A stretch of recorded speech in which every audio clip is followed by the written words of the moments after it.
And we are Live Pal. And let me make sure, all my wonderful followers on The social media, tweeter. on the Twitter and the Facebook. And I just got the update. Yep, we're live. Yep, I saw. yep, I got my email. So, hello, everyone. Oh, nice lights. Those look fucking awesome. Yeah. Oh, come on, you. Oh, hello. Oh, You I look shouldn't. I shouldn't have Oscar said that. worthy Actually, tonight. you're not supposed to cuss in the first minute. Oh, Sorry, oh. Well, this won't be monetized. Hello, but everyone. nice lights. Nice lights.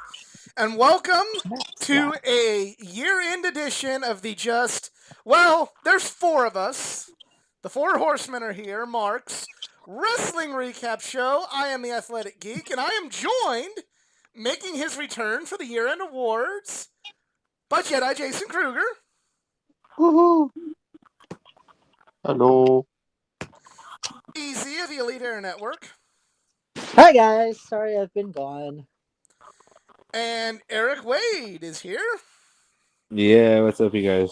What's up? And, first of all, we all just watched the Dynamite. It was very, very emotional and touching Dynamite with memory to the great Brody Lee. So our year-end awards are dedicated to Brody Lee this year. It was a hard show to get through, but I'm glad that Touching the shit. very touching, and I'm really glad that WWE even had enough class to They did. give him Sort of. give him hey, I'm not going to rant on Kurt Hawkins and what he said about it. Yeah. I feel But at least WWE he was got very the classy with tribute what they card. did, and AEW I is didn't. even I more didn't. classy, helping out that family. So I didn't expect them to do anything, and the fact that they did, and all the superstars did something to tribute to, that was absolutely. cool for WWE. And we got Michelle. All right, Michelle's here. So this week, it's been a shitty year, but there is something that got us through this shitty year, and that is, despite everything working against it, lots of good wrestling from all around the world. And this week we're going to mention our top 10 favorite matches of the year. And our year-end awards, like like Jedi and I started back in 2018. So kind of a different format, but if you've never seen the show before, this is the just for Marks Today wrestling recap show. Jedi and I have been watching wrestling together for over 15 years, and I met Eric and EC at All In. We love wrestling, we love talking wrestling. We all became friends because of wrestling, and we love sharing our love of wrestling with all of you out there. But just like all of you out there, we're just fans. Our opinions are that of any other fan because at the end of the day, we're not wrestlers, we're not insiders, we are just for marks. We avoid insider terms because, well, haven't really earned the right to use them. And yeah, let's dig in because we got a lot of stuff to cover. Starting with number 10 on all of our lists of our favorite matches of the year 2020, and let's start with Jedi. Welcome him back to the show the right way, Jedi. What is number 10 for you? Okay.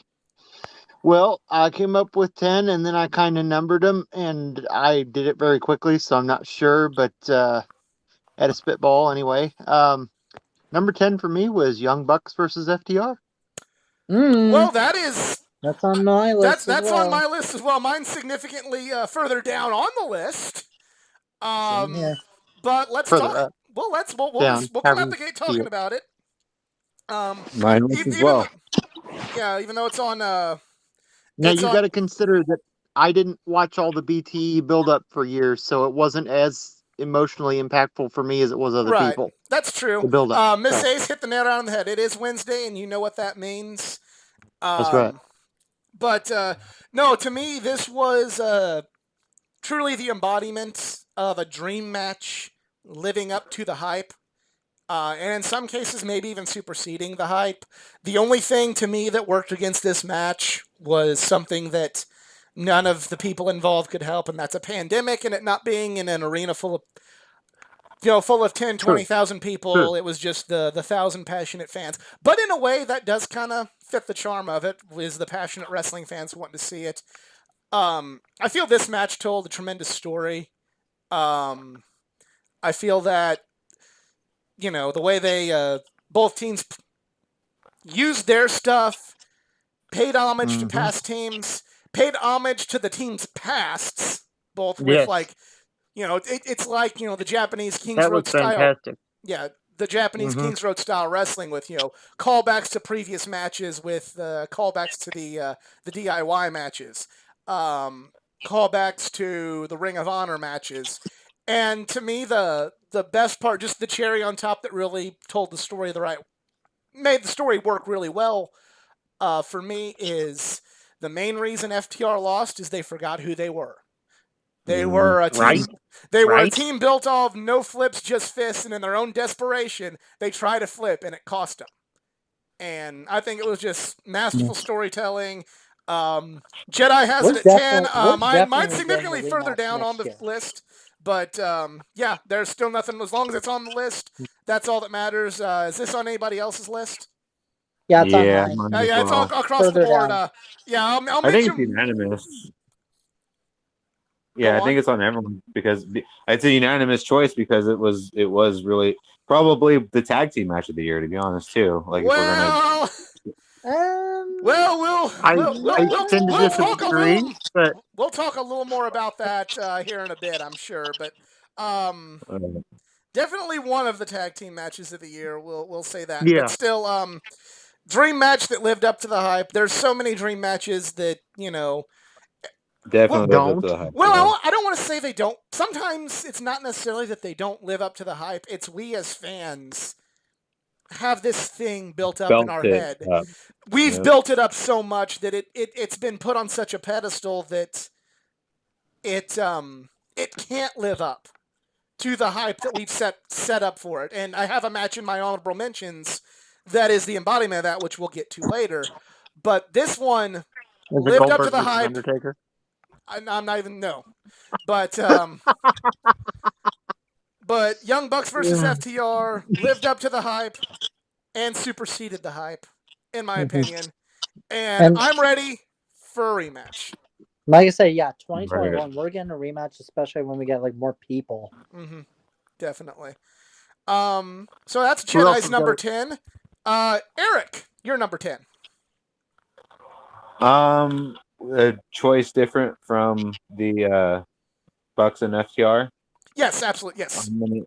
I'm gonna say because my list is kind of no particular order, but just to get it out of the way, and just because we just watched the tribute match, I'm gonna say Brody Lee versus Cody for the dog collar match. That was a Yes. good match. On mine. Not only for the being a TV match where it was like, wow, they're giving this away. Eli or Geek, I mean, recommended me to watch the original dog collar match, which I went back and actually did, and it still holds up to today. But watching this one, Roddy Piper and Greg Valentine, you're talking about, right? yes, Okay. and watching that match, it still holds up, but also this match, it just it just feels it. They didn't water it down. It wasn't like one of the Hell in a Cells where they just disqualify them because they go too far or whatever. Right. They really went for it, and for being one of the only other dog collar matches in existence ever, I think Raised they in the nailed house. it. SCU. It's you. It was brutal. It was really good. It was a TV match, which I think goes far away too because you don't normally get this kind of stuff. But definitely one of my favorite matches of the year for sure. So I'm gonna put that one on the list right away. Then And AEW Brody. really stepped up on just trying to make like the TV matches look incredible. Like especially when we saw the tribute matches tonight. Like they were actually like down to the wire. Like we got excited for it, not just for Brody, but it was because like it was just they were going all out. Mhm. Mhm. No pun Well, intended.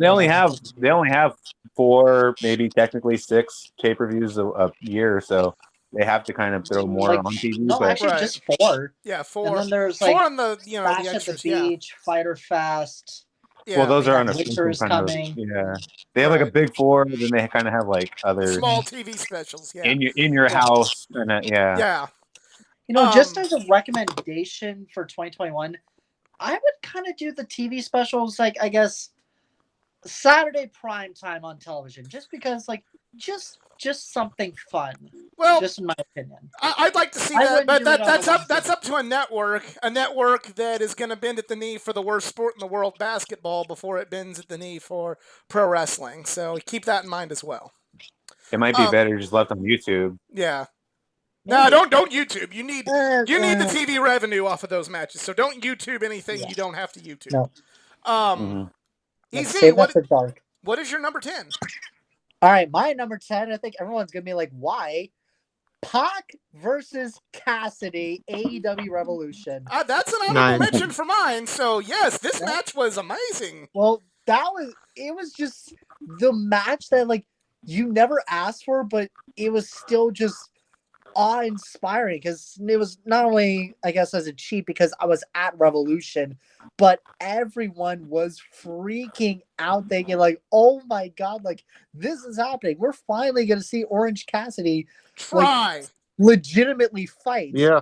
And it took everyone's breath away. It even took mine. And it's like, even though Pac won the match, it was a great, I guess, like, honorable mention on, like, what was the best match of the night. That's definitely runner up. Like, being like the match before the main event between Mox and Jericho, like, that was something to keep the crowd going. And So especially I after gotta another get- match that I'm sure we'll be discussing a little bit later. You know, But I again, forgot. I forgot Pac about and this match Cassidy until you just- said. it had but everything, and definitely. especially the humor parts. Right. It had 'Cause the even humor, you but knew- still had good wrestling, which is, That's what matters. Like, it was still a good fight, and you still had to throw in, like, some sort of humor for the best friends, and especially Orange Cassidy with still the laziest but most amazing pyro ever. Well, this Right. was Cassidy's breakout match too, to show that he Absolutely. can. Big Right. time. It showed that, the only people that can say Orange Cassidy can't wrestle are stupid, moronic, outdated atheists that enjoy tennis. Does he enjoy tennis? Does he And actually enjoy? He enjoys Wendy's. He's a stupid, I like moronic, Wendy's. outdated atheist that enjoys Wendy's. How about that? Do you know So- what he said about Orange Cassidy, by the way? No, let's He not. said- No, don't say it because fuck him. This Right. is Yeah, you're right. fuck that It's- guy. He Hey, doesn't get any fucking hey. time on our show. But anyways, But do you that's know my why number he 10 liked is Wendy's? Pac and Cassidy. I do like Wendy's. That's about the only thing I'll But- give him. My But do you number know why he 10. liked Wendy? Spoiler alert, my entire list is AEW content because I honestly couldn't give two fucks about WWE. this year. Well, But they are on my honorable mention. my number 10 Ooh. is the first WWE match and maybe potentially the only WWE match on the main list, and that is number 10 is Keith Lee versus Donovan Dijakovic for the NXT Yeah. North American Yeah. Championship Yes. at NXT TakeOver Portland. This match was phenomenal. Yes. Fucking great match. Kicked the show off really, really well. You really Oh man. That whole had paper you was pretty believing good.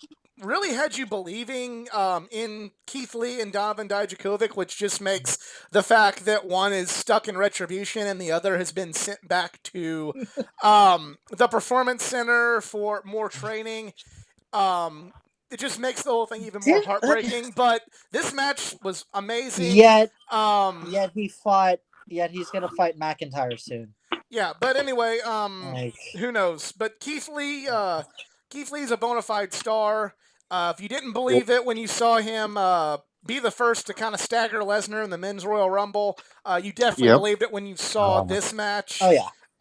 Dijakovic is heartbreaking how he's being used right now, but this was a fucking probably this was NXT match of the year without question, in my opinion. And Yeah. it's the lone WWE match on my top 10 list, but it's still a fucking great match. So that is my number 10. Well, at least NXT is its own world. It just There- happens to be associated with WWE. I mean, I kind of See feel what I like did there? Now, I'm going to tell you right now, my honorable mentions are full of WWE matches. So there we Well, go. Well, I have fair. a few WWE matches on my actual list, so Okay, Well, there's a reason that they're the top company. right, They do have good talent. right. right, yeah. So Jedi number 9 for you. Number 9 for me, because you got to remember, I've only seen so much this year. It had to be something that I actually watched. So, Stadium Stampede, I enjoyed the heck out of that thing. See, I'm going to say That's on this. my list, but It's, lower. no, it's not on my list because I didn't include any cinematic matches on my list. Not because I dislike them, just because No, that's fair. all of these matches are in my honorable mention. Stadium Stampede, the Boneyard, a lot Gotcha. of cinematic matches are going to be in my honorable Deletion, mention, but they're deletion. just not on there. That is not, See, I'm because I didn't like that see, one. I'm that the much. filthy casual, Oh, so I you're going to loved get some it. of the. I didn't like it at all. It's okay, but it wasn't. It's definitely I not think worthy if of being there on my wasn't list. commentary, But Stadium it would've- Stampede. if there wasn't commentary, it would have been better. Stadium Stampede was fucking. It was one of the because we'd all been kind of shook to our core with this pandemic, and I'll even give a little bit of credit to WWE. At least WWE, AEW, everybody was trying to give Every us. wrestling company ever. Every wrestling company was trying, with the exception of New Japan, which went on hiatus for a few months. But The most every Japanese company thing was I ever heard. Yeah, and then they laugh at us thinking, "Ha, you don't have fans yet." But here in Asia, we're okay. Sort of. So Don't quote us. anyway, to get to steer this back to the point, Yeah. this was kind of the first pay-per-view where I was really kind of starting to feel like, hey, I know we don't have the fans, but it was the first time in the COVID era that wrestling felt like wrestling again, and this match, along with the others they had on the card, it was a really good card. Kind of it was. helped me feel that way. And that was it was a good. It's not. I don't want to put the cinematic matches on my list. That's just my own personal choice. But it's definitely probably A the fight is best a fight, cinematic no matter- match on of the year that has happened. A fight is a fight to me, no matter if you put it into a cinematic form or not, or you have puppets. I don't care. It was so enjoyable to me, because especially for that to be the main event of Double or Nothing, that was honestly just perfect. And then just having random people in Jacksonville wondering why the hell are there fireworks going off at the stadium. Right. I did like how they had the But how at they had least, the field painted up, for the occasion. I thought And that was a nice also- touch. and I'm sorry to be saying this and especially throwing shade, but I think I saw more performance in that stadium than the Jacksonville Jaguars this year. I wouldn't know. They're 1-13. Let's put it that way. Okay.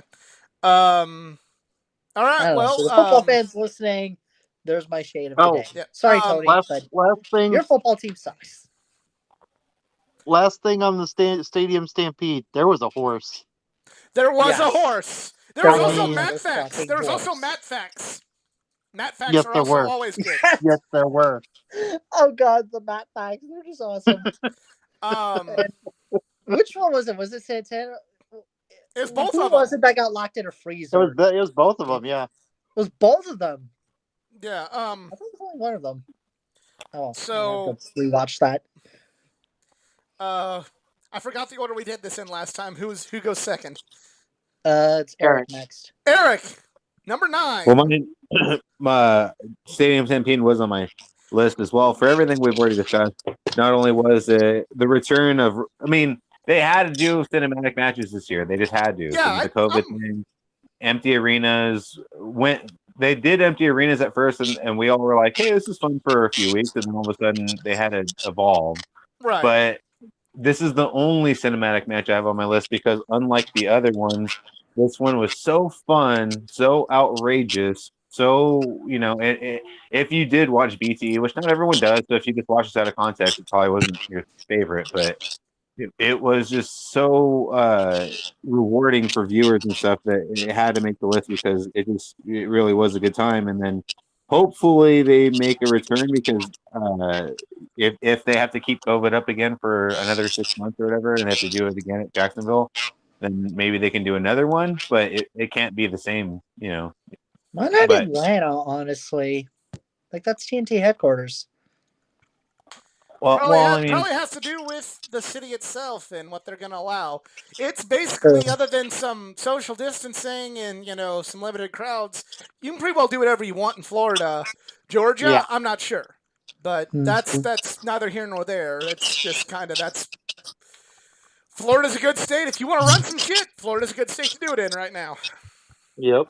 Yeah, because And- they have no idea and- how to do down there. But anyways, like Jedi said, this match had a horse. It had a horse. Yes. It had you a got the horse. horsies in the back. Yes. Please, can we just for once, can Adam just come out to Old Town Road, please, just for once? Or have I like Lil the way Nas he's- X I like just the way he's sit on doing a now. horse. All right. Anyways, Okay. So Easy. the Easy, you're next. What's number 9 on your list? my number 9. Actually, speaking of Double or Nothing, it is Mox versus Brody for the AEW World Championship. Very that good. Was This was proof that Brody could be a main eventer.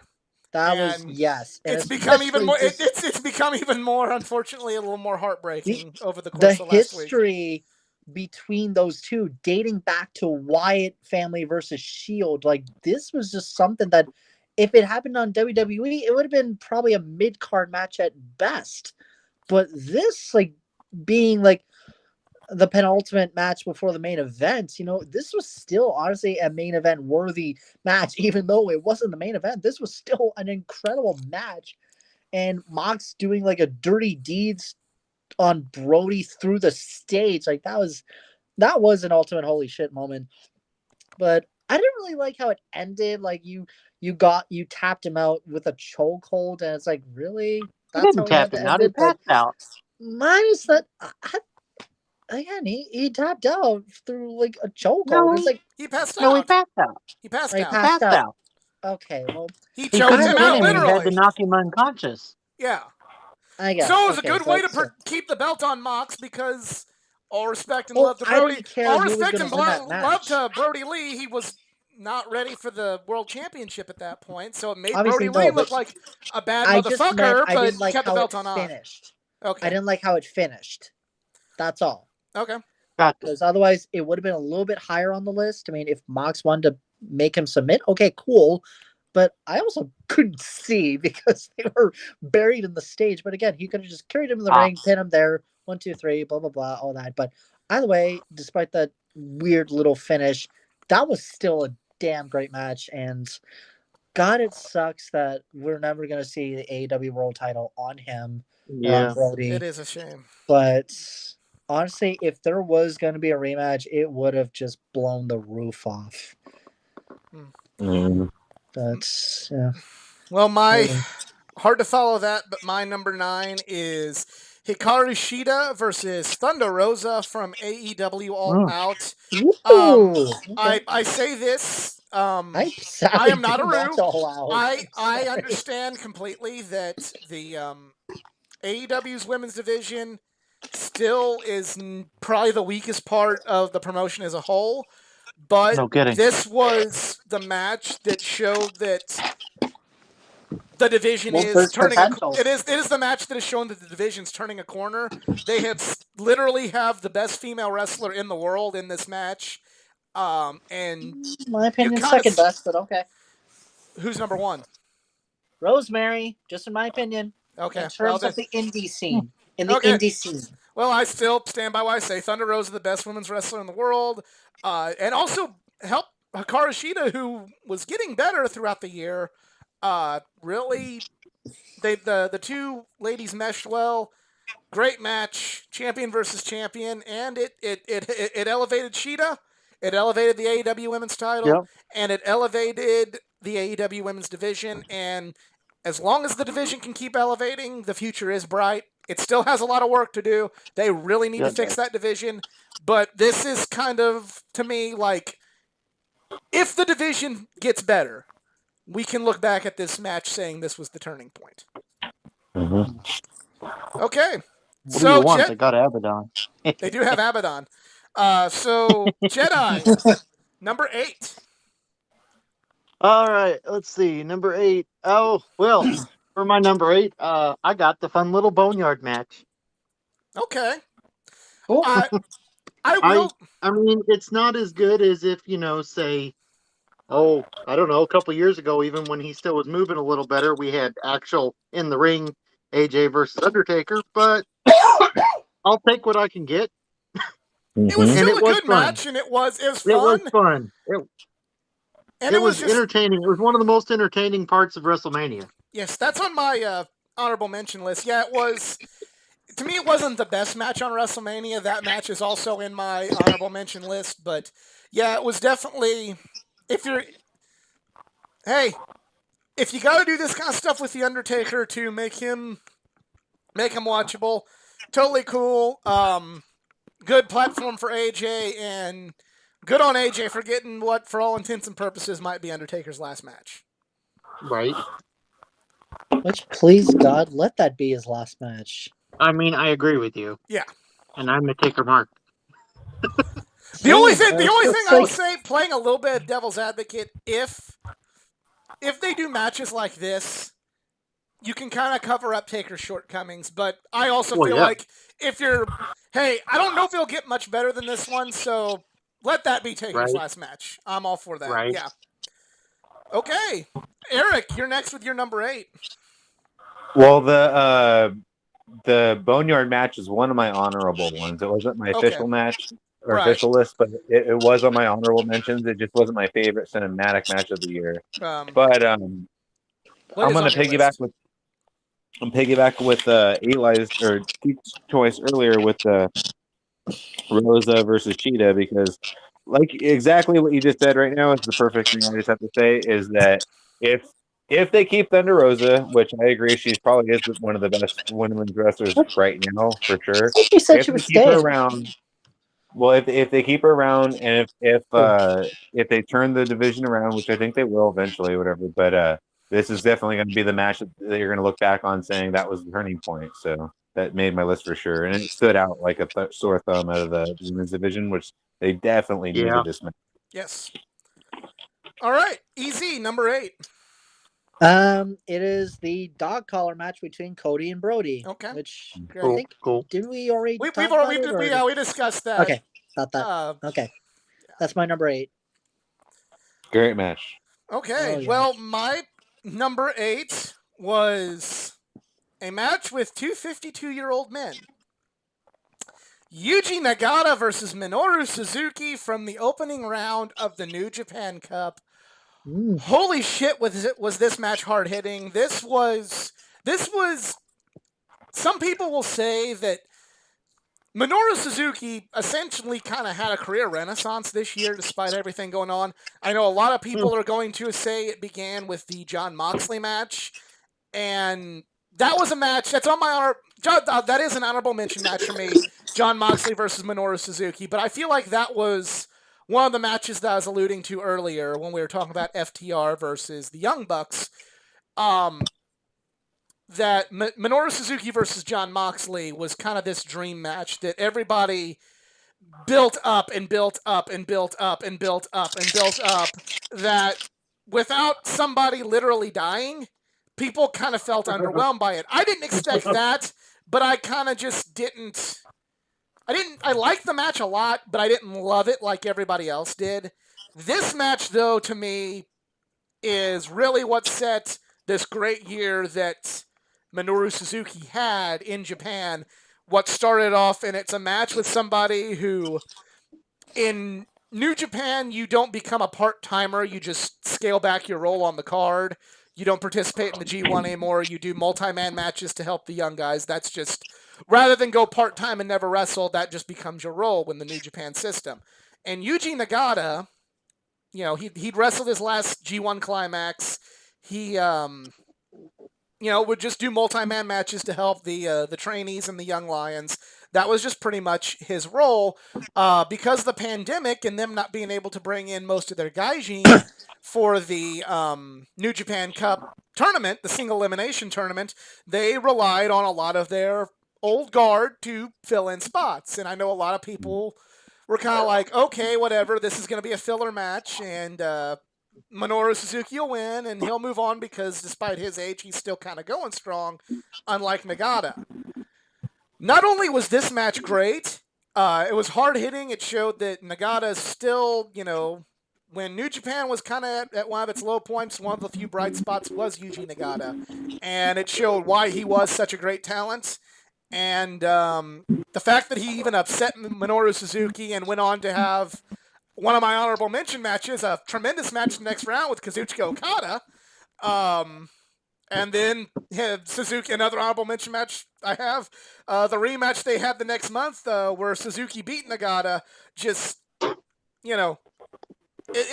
think these two men are like fine wine. They're only getting better with age, especially Suzuki. And, yes, the Mox match was good, and you can point to that match as kind of like what made Suzuki have a great year.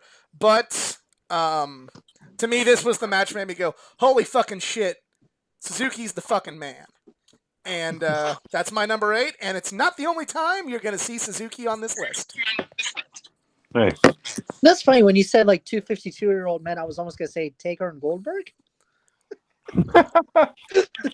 You can leave right now for comparing that to Taker and I know Goldberg. they didn't fight this year, honestly, because I was going to say, wait, Taker feed? Like, no. Or Goldberg feed? Like, no. No, definitely not. Jedi, I believe it's your turn for number 7. Yeah. So this is going to hurt your souls a little bit, but I'll go back and watch it at some point.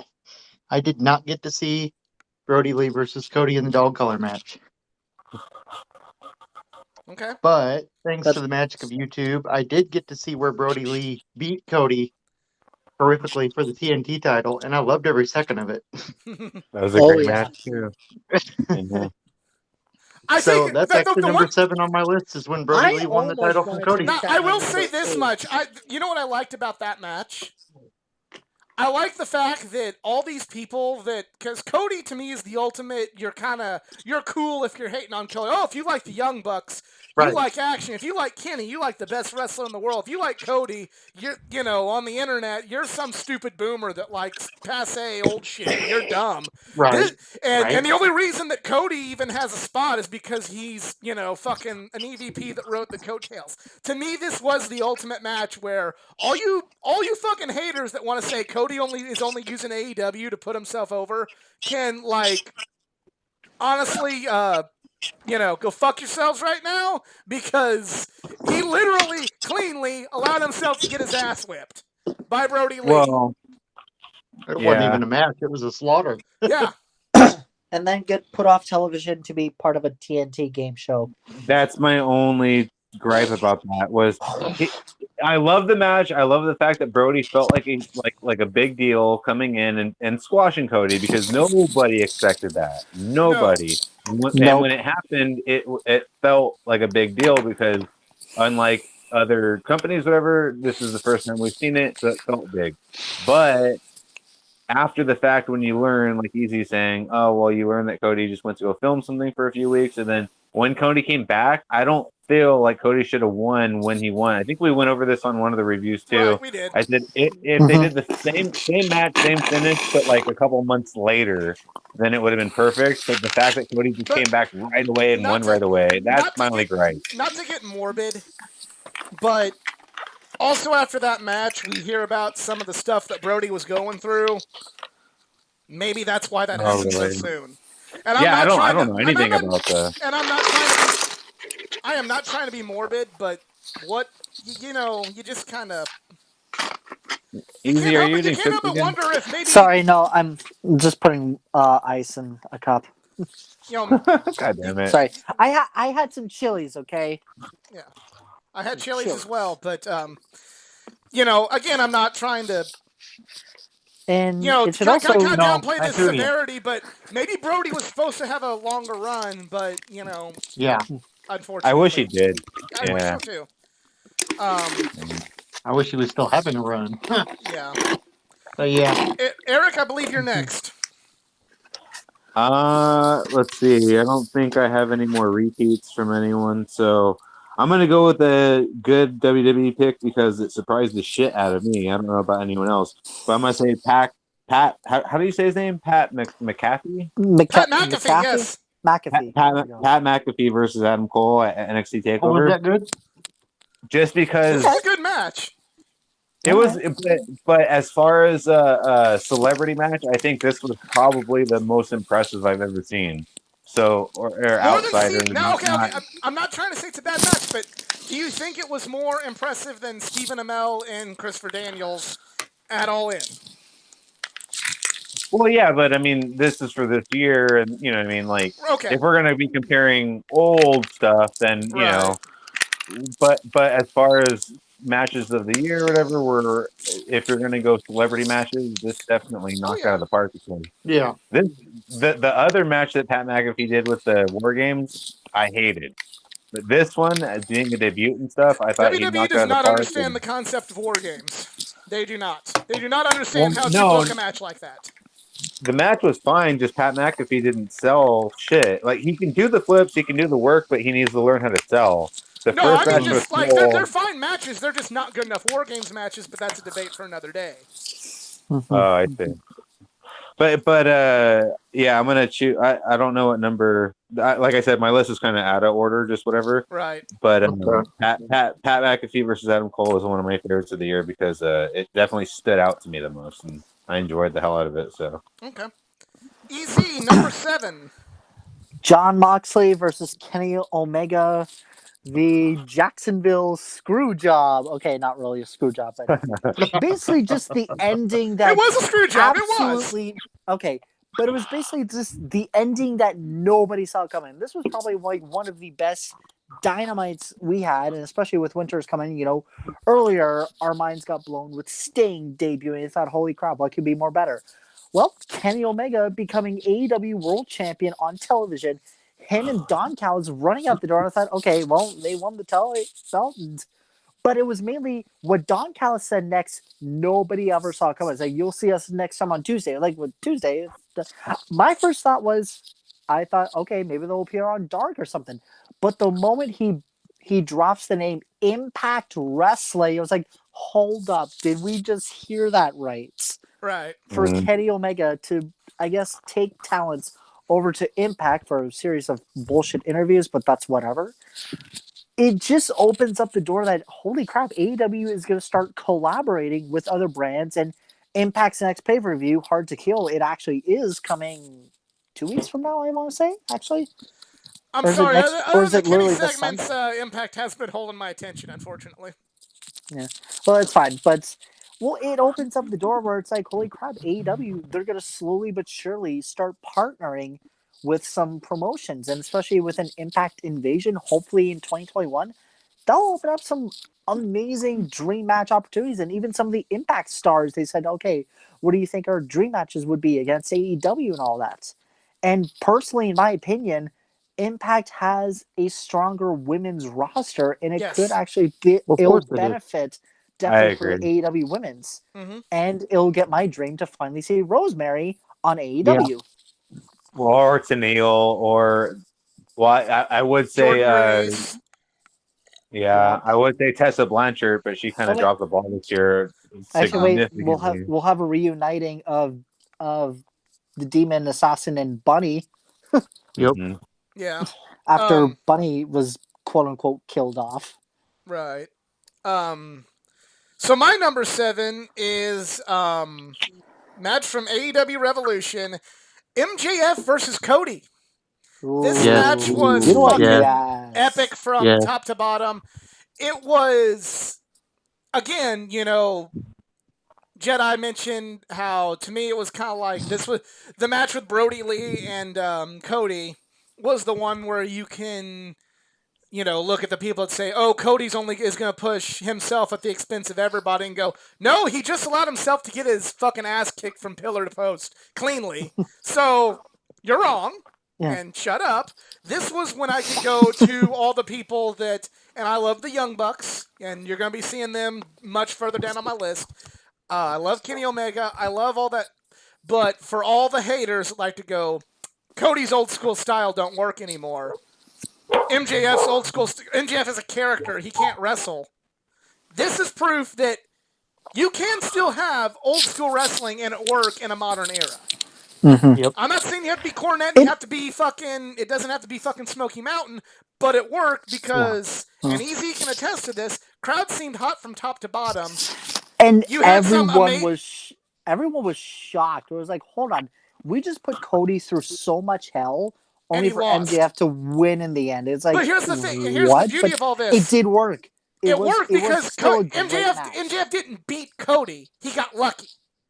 Yeah. You know, he didn't. You know, didn't win in a dominating fashion like Brody did. You know, did MJF still win cleanly? Yes. Did it still elevate MJF? Yes. But it also didn't. It also still kept Cody strong enough to where you went, that damn fucking MJF. I hope Cody kicks his ass next time. It left you wanting more. Honestly. And that's why MJF, he will still always be the Yes. most hated wrestler ever. Yes. Not because I said it was. we hate his wrestling. That's just his character. Right. And come the end of 2021, he is still going to be the most hated wrestler in the world. To me, it was very reminiscent. It was very reminiscent of, you know, like some old Jim Crockett Promotions matches where, like, it really reminded me a lot of, like, Tully versus Dusty from the old NWA. Like, you were seeing, like, Dusty and Tully would have these matches where Tully would get his fucking ass whipped the whole match, but yet somehow, some way would barely just get by on the skin of his teeth by, like, a technicality or get lucky on Dusty to where fans were livid that the American Dream was put down by Tully Blanchard. That's what that match reminded me of. Cody versus Aldis was like a modern day Dusty versus Flair. MJF versus Cody was a modern day Tully versus Dusty. And it was awesome. And some dogs are very upset right now. I know. My dog. Yeah. That's not on my end. My dog. All good. It's all good. Jedi, They have one. I believe you got a number 6. All right, 6. Number six, calling way back to a million years ago before COVID hit. Right. Yep. The men's Royal Rumble. So long ago. Okay. That was actually been one of the best Royal Rumble matches ever. I was gonna watch it, but I didn't feel emotionally prepared, especially had what happened occurred earlier, and especially the fact that it was on my birthday, and I was like, what the actual hell? I literally couldn't have emotional stance to watch it. And if nobody knows what I'm talking about Kobe. Oh yeah, that's still very sad. But no, though I did keep up with the result of the men's Royal Rumble, and honestly, that did look great. Was it better than Phoenix? I wouldn't push it that far, but I would say it is probably the number 2 or number 3 best Royal Rumble match of all time. This one was. I completely agree. I feel like it was booked to perfection. I thought that the way they did, great. The way they had Brock with him, you know, he dominated the first few, and then the first person to kink his armor was Keith Lee. And then, you know, it's like, oh hey, because he's just dominating everybody pillar to post. It's like a video game when you get number 1 and you're like, get everybody out and then you wait, get this guy out and then you wait and get this. That's how it was being booked. And then the first person to stagger Brock Lesnar was fucking Keith Lee. That's proof that you don't have to have someone beat someone to get them over. Right. Keith Lee looked at that moment in time, and they fucked it up. But at that moment in time, Keith Lee looked like $1 million fucking bucks. And then when he eventually got eliminated by Drew, thanks to Ricochet, you knew that Drew was going to be $1 million fucking bucks if he won that thing. And then the surprise returns, everything. Yeah, I'd say other than maybe 2001 and the greatest Royal Rumble of them all, 1992. I'd say this is number 3 on my list of all-time Royal Rumbles. I hold a special spot for the Royal Rumble in Phoenix because not only was I there and it was epic to see the Royal Rumble in a ballpark. You know, that to me, I feel biased saying that to me it was the best Royal Rumble because I was there, but it ranks up on my top 5. Okay, fair enough. Anything else to add about Fair enough. about the Royal Rumble from this year? The men's Royal Rumble from this year? Not for me. You pretty well summed up my thoughts. Okay. I'm actually curious how they're going to do the 2021, and are Yeah, they right. going to further? Are they going to further expand the Thunderdome because they technically are in a ballpark, Right. We'll see. and for the first It's and coming. for the first time that stadium is getting fans, unlike what they get in their baseball team. That's more sports references I'm not aware of. I know. But I know. Eric, It's the wrong channel to do it. Eric, do you have a number 7? I'm gonna Number go. 6. Sorry. I'm gonna go with what Easy said earlier with Omega and Mox. Okay. Not only, but that whole show with the Sting first appearance, the winner, the AEW winner coming. You guys, Jedi, do you watch Game of Thrones? Because I know Geek and Easy don't. I don't. I'm on my season wife. 2. I'm on season 2. I want to say that in my defense. My favorite HBO show is Sopranos. All right. Well, maybe I'm the only one then that marked out for the super hard because I watched the entire series and I am a huge fan after watching it. But this whole thing, like I said, I didn't know who was going to be the big announcement until they finally showed the letter Sting. Holy shit, this is amazing. But then to end the show with the Mega versus Mox for the championship and stuff, and even if it was like a controversy ending or whatever, the match itself was still amazing. And this again It was great. Yeah, but this again was a TV free match. So it's like how could you, I don't know, it's just how could you hate it? They So built there's some something- great. there's something- They built great timing for that too. Right. Something I Mhm. kind of think about. This was I can compare this match to. This match was like the Sixth Sense of AEW wrestling because when you watch that movie, you're like seeing something. Then at the very end of it, you go back and think back to all these different things. You're like, oh yeah, that was like this, and oh yeah, this happened, and oh yeah, there was that. And this is the match where I kind of like you start thinking back to everything. Like when the screw job happens, you get the payoff. You're like, oh yeah, that's why they brought in Don Callis. Oh yeah, that's why Kenny was doing this way back. Oh, okay. Yeah, And it's you're like right. everything kind of came together for the turn at the very end. And not to get too into it, but all the TNT or the Impact. What? God damn it! What company is it? The Impact stuff that came to follow. Yeah. Like you're saying now, it's like, oh yeah, he did set up the cleaner stuff that it's going to come now, and he did, reference this or that. Like yeah. it was a huge payoff, great match, TV match too. So it was just one of the best ones of 2020 for sure. Definitely. EZ, do you have a number 6?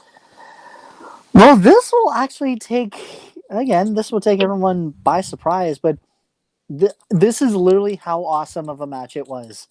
My number 6 was Paige Silver Reynolds against Inner Circle, the match that we just saw on Dynamite just now. Okay. Ooh. That honestly, That was great. I love it that. was a feel good. I was wondering. Yeah, I was like, how? That was It was a great match, and especially Yeah. just for television, it was great timing. And then especially for the longest time, I kept calling him -1, but no, -1. Hitting MJF with the kendo stick. I was waiting for that to happen because I knew that was gonna. That was gonna be brilliant. perfect. But I felt like it was God, like MJF, okay, when he MJF started yelling at the kid, though, I was like, what a dick! Like, I was like, he I knew went up that was gonna happen. But I was like, Oh, come man. on, dude! Like, really on Brody Lee's tribute night and all that. But no, it's still satisfying. But just what got me the most was after John Silver had the pin. Like, I knew he was gonna ball out crying, and he did. Like, he didn't like go up. He literally just sat on the ring mat. And don't forget, like Redbeard coming out of Yeah. nowhere. That was a actually sweet figured, cameo. No way. No Very way. cool. Very cool cameo. And how emotional he got as Oh well. my god, at the the very end. sign got me. Mhm. Like, oh my. But no, I really feel bad for Silver because it's like, Yeah. dude, like as much crap as he took from Brody, especially on being the elite, that to me, I felt like there was a frenemy relationship between Silver and Brody. It's like even when Brody was acting like a total dick to him, smacking papers on him to Concussion City. Yes, that is a the thing. fact that they all threw the paper at him in a match Yeah, tonight okay, was that pretty was sweet. perfect. That was perfect. That was awesome. But still, though, like it almost looked like it was almost like a big brother just trying to teach the little brother about the ropes. He's gonna talk crap about him all the time, but when it comes to what matters the most is I'm only doing this to teach you on how to be a better man. And I think like that's gonna help John Silver in 10 years' time probably become an incredible superstar. Whether It won't he's be still 10 years. staying in It won't be AEW. 10 years time. I can tell you that much right now. Well, I'm just saying No. in a hypothetical sense. How Right. old is he? It's gonna still build up on him. I think it's like 26 or something. No, actually, no. He keeps joking on it on BTE. It's like I'm 29 or something. Yeah. But no, like I just felt so shit. bad for him, and especially you read his tweets. It didn't look like Mhm. he was emotionally okay, especially throughout that whole night. So I really felt for him. I really Right. thought that if it wasn't Brody Lee's Celebration of Life, this was definitely John Silver's Dynamite tonight. So Right. that It definitely match ranks up on my top 10. Silver, you are freaking amazing. I hope 2021 I will nominate you for Breakout Star of the Year. Interesting foreshadowing there. Anyway, time Well, for my number 2022. 6. Actually, sorry, 2022. I'm already did my 2021 list. Anyways, Number 6 for me is actually no, I was right. Sorry. Tetsuya Naito versus Kazuchika Okada, New Japan Wrestle Kingdom 14. That's my Night honorable 2. mention. This was. Have you seen the match? I saw bits of it, but I definitely saw the ending. Oh, the ending. Well, here's why this. Well, that's funny you mention this because here's why this match is not lower on the or higher up on the list. So it was a great match, told a great story, lots of great callbacks. There's not really a whole lot to say about this other than the fact that it was just like it was finally time. What takes away from the match is the ending, not because of anything else, because to me, and you're going to have a whole episode about this later, the whole reason New Japan's quality and their storylines have gone all the way down is because they are putting something that's best days are behind them, i.e. the Bullet Club, trying to still put them up in the main event when time has moved on from the Bullet Club being the top stable in New Japan, being the top people in New Japan. And you had to have that moment because that's Naito's character. Naito never gets a full happy ending. Naito, if he's not rebelling or has something to fight against, he's not Naito.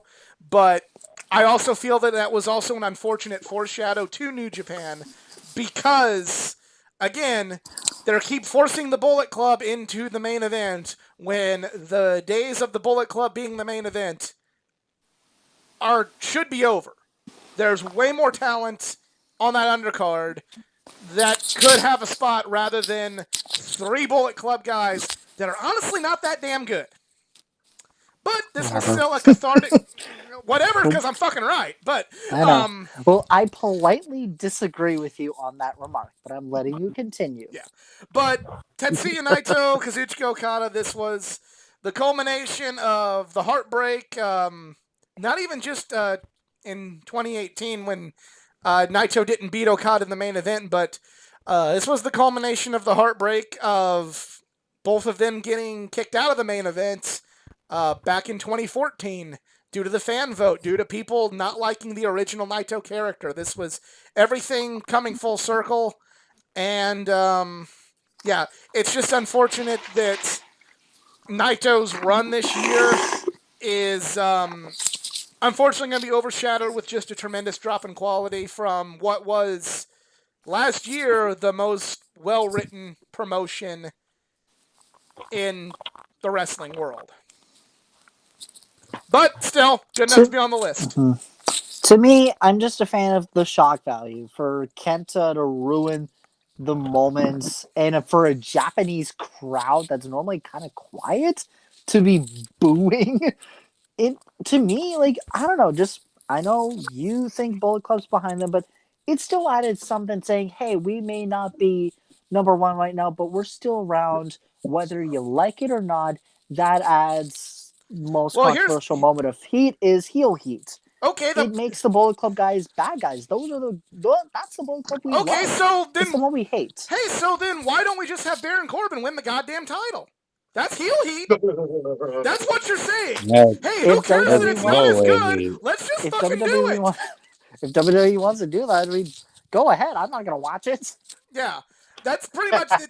That's The like- thing is, like, That's like every member of Retribution. They're gonna win the title, which God forbid that's gonna happen. But WWE is stupid enough to be doing that idea. this is No my like. way. Kenta doing it wasn't so bad. It was just the fact it's like, okay, once this happened, Bullet Club should have went away.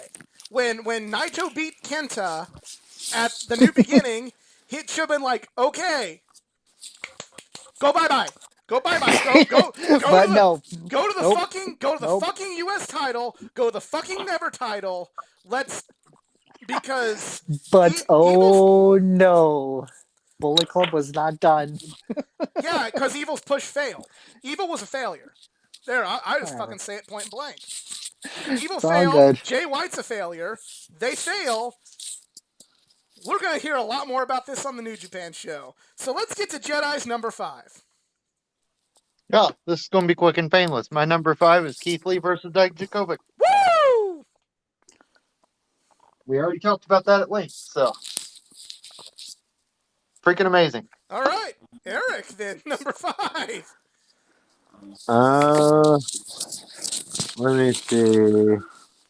No particular order, but I'm gonna say AJ versus Jeff Hardy versus Sami Zayn at the for the Intercontinental title at the ladder match that they had. That was actually a very underrated okay. match. Okay. That was not a bad It was match a- at all. Good, and it opened the pay per view too, whatever. But all of the WWE pay per views were kind of wonky this year, so this one opened up great. That was an awesome match. But also, these guys nailed it out of the park too. Like all hearing those 3 names, you knew it was going to be good. But they fucking nailed it. I don't know if Sami Zayn should have won. I mean, I'm glad that Big E beat him for the belt because Right. they need like a sneaky heel for him. I don't know if he was the right guy to win necessarily because he's really.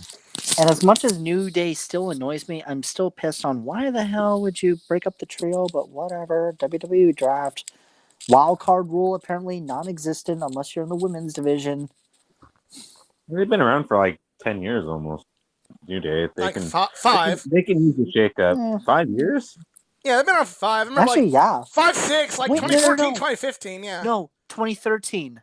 Okay. Wasn't it 2013, 14? They've been Because around that's when I They've that's been when I around got for a back. while. We'll just That's say when that I got much. back into WWE. Actually, they were still a thing. Okay.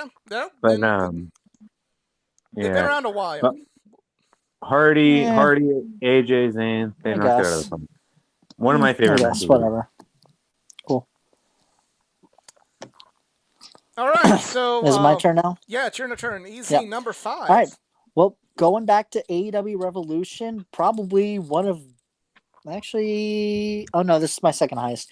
But my second highest ranked tag match was Young Bucks against Omega Page. Holy crap! Yes. Was that unreal? Oh, it was. And oh my god! I'm gonna. It's later on my Especially- list, so I'm gonna save a especially- lot of what yeah, I have to to- say about it for when it gets to especially my to- what's. But to open up Revolution, that was like holy crap! Like what more could we get out of this? That was just a loss of words, honestly. I guess to say the least. Yeah, I'm gonna save my Yeah, I opinion got- on that because it's a little higher up on my list, but Yeah, That's yeah. my number 5. same. I'm gonna wait until yeah. So my number 5, keeping with Kenny Omega, is Kenny Omega versus Pac. 30-minute Iron Man match from AEW Dynamite. Oh, This match was fucking great. This was the Pac and Kenny match that we'd all kind of been waiting for. I was there when for did all, that happen? It was on Dynamite. Which one? Was pre or post pandemic? That's how bad Pre. it is. Okay. I want to say now it I was remember. I think it was the Dynamite before Revolution. But anyway, Oh, that's right. so I was in the crowd at Gotta All hate Out. this year. We And always have to go pre or post pandemic. yeah, but I mean, in fairness, it went January, February 2020. So yeah, pretty much. But getting back to this match, I'd Yeah, seen in sorry. person the match they had at All Out 2019, and for a match with as great as these two wrestlers are, felt incredibly underwhelmed by that match. Something just felt off in their chemistry that night.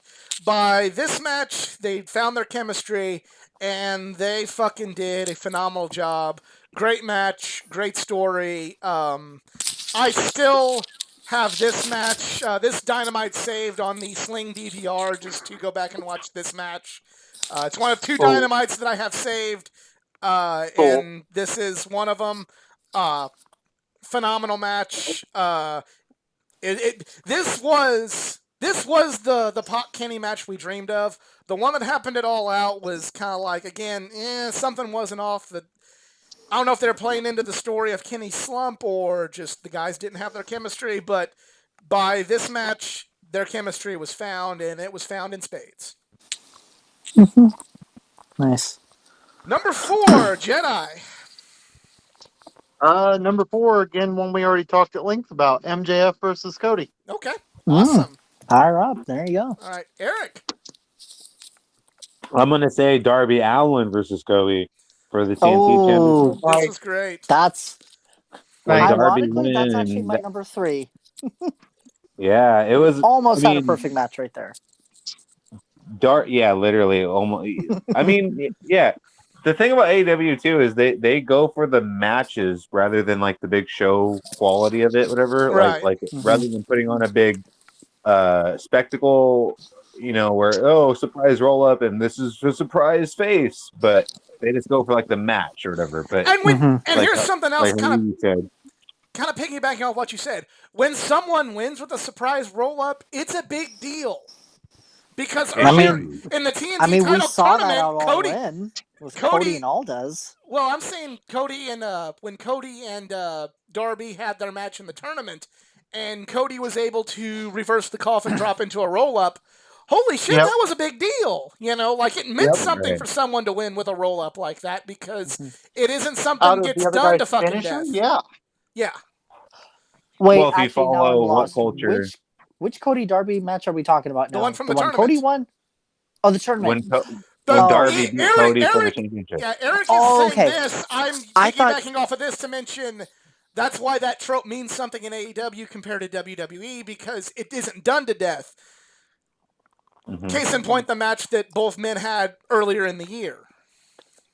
Yeah. No, if you watch if you watch What Culture, they've been following all of the surprise roll-ups since March, and they've already breached 100, and it's not even like the full year, and they didn't even count the first 3 months of the year. But 100 roll-ups, 100 surprise roll-ups in one single company is too fucking many. AEW, the fact that they did it once or twice in their whole time, in their whole year, it makes it feel like a big deal. Right. This match, it could, subjectively, yeah, like Easy said, almost perfect match. It could be perfect, whatever. It just depends on how you look at it. But not only was it like Darby's big coming moment too, and he might be one of my breakout stars of the year coming up later, but this was definitely his, like how we said earlier, this is his spotlight of being a main eventer, or not, maybe not main eventer yet, but this is definitely his Not yet. spotlight That's the of like, biggest step hey, in his career so far. right, yeah. Right. But he's definitely got I guess what is called the quote unquote workhorse title, where it's like at some point, And if you- this But guy. eventually he's too, gonna he's gonna grow out of that because Darby's a future world champion. Okay. Yeah. A lot of our Would you picks so far say- have involved Cody in one way or the other. Would you say he wins the AEW title in 2021, or is it too soon to No. say? I don't Nope. know yet. Too I soon. wouldn't say it's too soon. Here's kind of my basing off of that question. Do I think he will win it in 2021? No. Do I think that by this time next year, could there be a story in place that could set it up to where I could accept it? Possibly. Might. So, Easy, you're number 4. My number 4, I don't know. Yeah, we already talked about it. Bucks FTR. Bucks That, to FTR. me, like You my already. I favorite thought you tag said match that ever. one earlier. Or no, I was Jedi. Sorry, my bad. Yeah. Well, okay. was me. Well, But- that's also my number 4 I as think- well. Yeah, I Bucks think that FTR one is my number was on 4. everyone's list. Yeah, Bucks FTR is my number 4. We've already talked Hey, about it. there's a Yeah. match finally. Yeah. Yeah, we've already talked about that one. So, Yeah. yeah. All right, number Dream 12. match. Number 3, Jedi. Number 3, Darby Allin versus Sammy Guevara at Revolution. Okay. Good one. Ooh, That's a good one. I really forgot how like, great that match for actually me- was. For me, that was like where I really got to see Sammy Guevara just show us what he had. Oh, Right. Okay. Like, those two just cut loose, and like, I don't know, I was just in awe. you know, Like, I forgot couldn't how pick- great of a build-up that was actually, too. For Yeah. me, not really watching Dynamite, we just went in and I was like, okay, yeah, I like Darby and Sammy seems okay. And by the end of it, I was like, these two are just the best, and I need more of them in my life. Like, I actually loved how, like, immediately Darby just jumped not only through the ropes, but almost through the ring post going after Sammy the moment he Right. entered the ring. He's like, what Right. the hell? And those guys kind of have similar styles, but yeah, this is a Yeah. great like Sammy too. He can really go, and when you watch him and give him Yeah. a chance, Oh, he'll God. impress you. Yeah. Actually, wow, you put that as your number 3. because I'm impressed. he plays the clown so often in the Yeah. inner circle. Sometimes you forget how good he is, you know? Yeah. And it's funny, we had And- Everyone should watch his YouTube channel too, because it's almost like the Dark for BTE. It's like the secondary channel now, and Okay. the Bucks are pretty involved in it as well. Actually, So funny how you mentioned it. Gotcha. We had the Inner Circle Clown versus the Insane Clown Posse. I mean, Yeah. yeah, pretty much. Except I really don't want to hear Darby rap. No, we don't Oh, need that. Although, I swear, for the longest time, I actually thought it was Darby singing his own theme. Just for a while, but obviously not now. But for a while, I thought that was Darby singing his theme. Huh. I don't know. It's I don't some know about band that he that. knows. Somehow, I I don't don't know. think that's probably in his list of skills, but Yeah. I don't know. I don't know if Ray's still watching, but he said that one day little Ray listened to it for 3 hours straight, just Oh, that God. on that entrance theme on repeat. So just like Frozen, I'm sure parents are like, "God damn it, do we have to hear this song one more time?" Oh, I could listen to Darby's theme on repeat so much. I I just could not. love the I beginning. love the song, but I couldn't. I couldn't Well, talk listen to to it on Ray. repeat. Talk to Ray about it. 'Cause Especially that. Eric, I believe you got a number 3 or something. is this 3 or 2? 3. 3. 3. I think one of them we already brushed over. I'm gonna go with All right. Before, so I have 2 left on my list. I think one of them we already covered as a part of like someone else's, whatever. But Okay. I'm gonna save the most controversial one, I guess, for the last. But Okay. Ooh. I'm gonna say for this pick right now, Best Friends versus Santana Ortiz in the street parking lot brawl. Oh, I have it. This was a Oh. great match. I mean, look at the shirt. Actually, yeah. Look I at like the that. shirt. I love this match. I kind of considered it a bit of a cinematic match. It wasn't completely cinematic, but that was kind of my. It was like, live. If Yeah, there I was, think it was to borderline, me, but it it was was one of still those pretty good. like, if this were a top 20, this would be 11. You know what I mean? Yeah. Mm. Yeah, Right, I yeah. love this match. Dave Meltzer loved it. But yeah, everything. The guys everybody had great chemistry, and you know, It was brutal. It was brutal. But the very end with Sue giving the middle finger to Santana and Ortiz, that's what sealed the Hey, deal for man. me. My mom was that mom. She would drop us off at punk shows and then literally pick us up, and we'd be all like pucked up and shit. She would never mention anything, but she would always buy us food and you know whatever. But she was that mini mom. She was that minivan mom. So this could be my number one match. Thank God. Loved it. Thank God my it. parents never owned minivans, because actually my dad hates them. My No, but we're a Honda family. grandparents Hey, own when you minivans, got so it's got okay. 3 kids, you get a van. Yeah, Sure, my dad that's had a all. truck. Hey, Tangent. Dad I had gotta a talk truck, about this. mom had a van. I think me and Haley would just get 2 cars if we get more kids. I want to just point this out there because I don't know when I'm ever going to mention this again. So Jedi's family had a minivan. Jedi and I backyard wrestled. Jedi and I did a last ride match with the minivan of Jedi's family being the hearse that we use in our last ride match in our This is backyard true. wrestling federation. Please tell me there's a tape of that rolling around on the internet. It's not on the yeah, There internet. is somewhere. But There if is you- somewhere. If you come to, if you My come brother, to my Athletic brother's Geek- got the footage on something. yeah, if you come to Athletic If Geek it's on like a HQ, camcorder, I don't care. If we have to like go on a live stream and you have to like point the camera at the pixelated footage, I don't care. I want to see this. oh, Yeah. That was the match where I discovered taking a bump on the grass ground hurts a lot more than the ring. yeah. Oh, a rock shot up in my back in that match. Oh man, I What want did to you see say? You this. had rocks in your back? Rock. There was like a pointed. I was trying to do a Tully Blanchard slingshot suplex on Jedi, like Yep. with the Mhm. thing, and that's like I'm like, all right, like do you want to practice this? No, because we won't want to do it. All right, let's do it. It just hurt Jedi's back. There was like a pointed rock, like on the ground, like on the ground, and it just like went. And I'm like, God.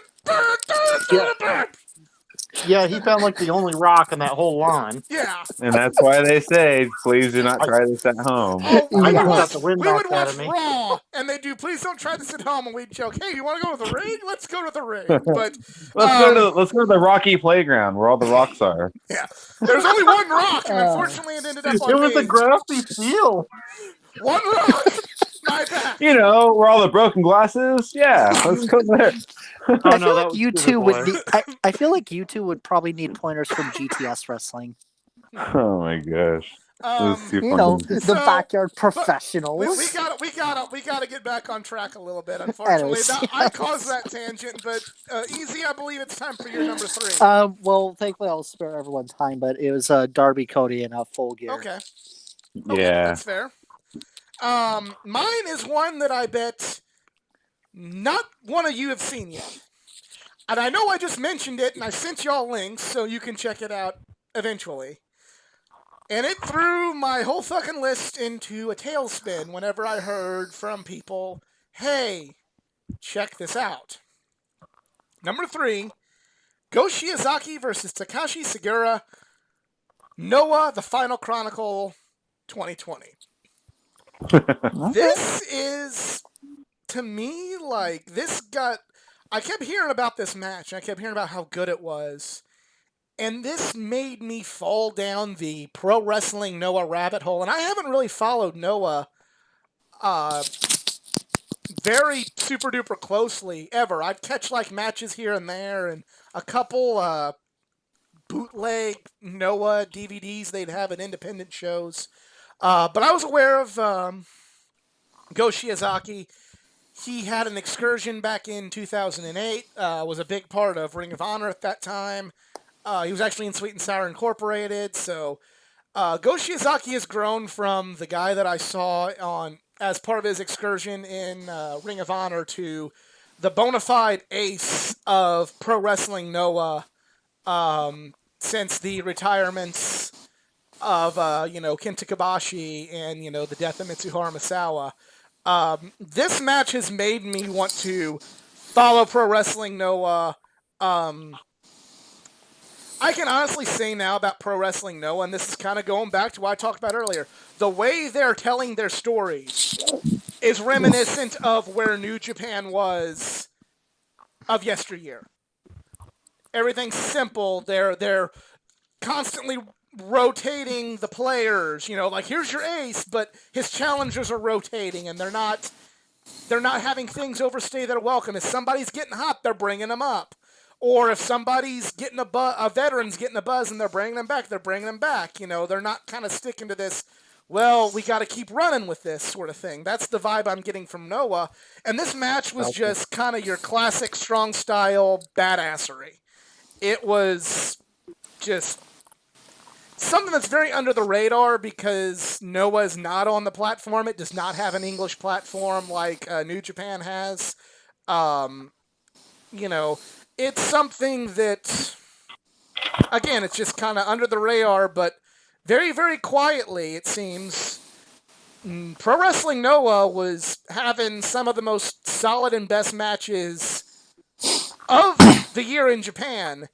And just because it's a smaller promotion compared to New Japan or doesn't have the presence in America, like WWE, New Japan, and AEW, it's going to fly under a lot of people's radars. But I'll post a link to to this match on my Twitter. Give it a watch. Just give it a watch, and see if you fall down that rabbit hole, because if we in America can start watching more Noah, then they will start catering to the American audience more, very similar to how New Japan did. Don't I forget don't know, Canada. man. The shit you talked about right now sounds like voodoo. I tried to say Kabayashi no Shawa loud, and my furniture started floating in the air. So you gotta be careful about that kind of stuff. Yeah. Thought that Maybe, was Latin. maybe the voodoo's why they're such great wrestlers over there. That sounded terrible. I shouldn't have said that. But anyway, Jedi, you have a number 2. I do. MJF versus Moxley. Okay, that was. I really enjoyed I it. enjoyed the match. Yeah. It was. I sadly didn't watch think it was All the Out, so story. I can't say anything. I mean, it wasn't a 5-star classic. I think it was just the story of it. Oh yeah. I just enjoyed, and it played out perfectly. And right up to the whole thing where he couldn't use his finish, and I mean, it was well told. Like Yeah. I was like, Oh, yeah. I have no complaints about And this. Like, I really liked the finish with the diamond ring and Moxley catching it first. Yeah. I thought that was really well done. fantastic. Yeah, I just enjoyed that. So, I mean, I don't have a lot else to say about it. Just I really did enjoy that. I enjoyed the whole build and how they riffed off the election and like MJF just 2020. Yep, Hey! just perfect. Hey, And all we have is a MJF bunch of being turds to MJF vote stuff. for. I actually voted for MJF this year. Nice. Road at least- MJF and Wardlow win. At baby. least he had a more successful campaign than the reality star, but this is not the place for politics. Just pointing it Yeah. out there. Wait, which reality star? The one that's in the White House or the? All right, so Eric, I believe you got a number Anyways. 2. Wait, my turn now? Eric Wade. Eric, You got number sorry. 2. Kayfabe, motherfucker!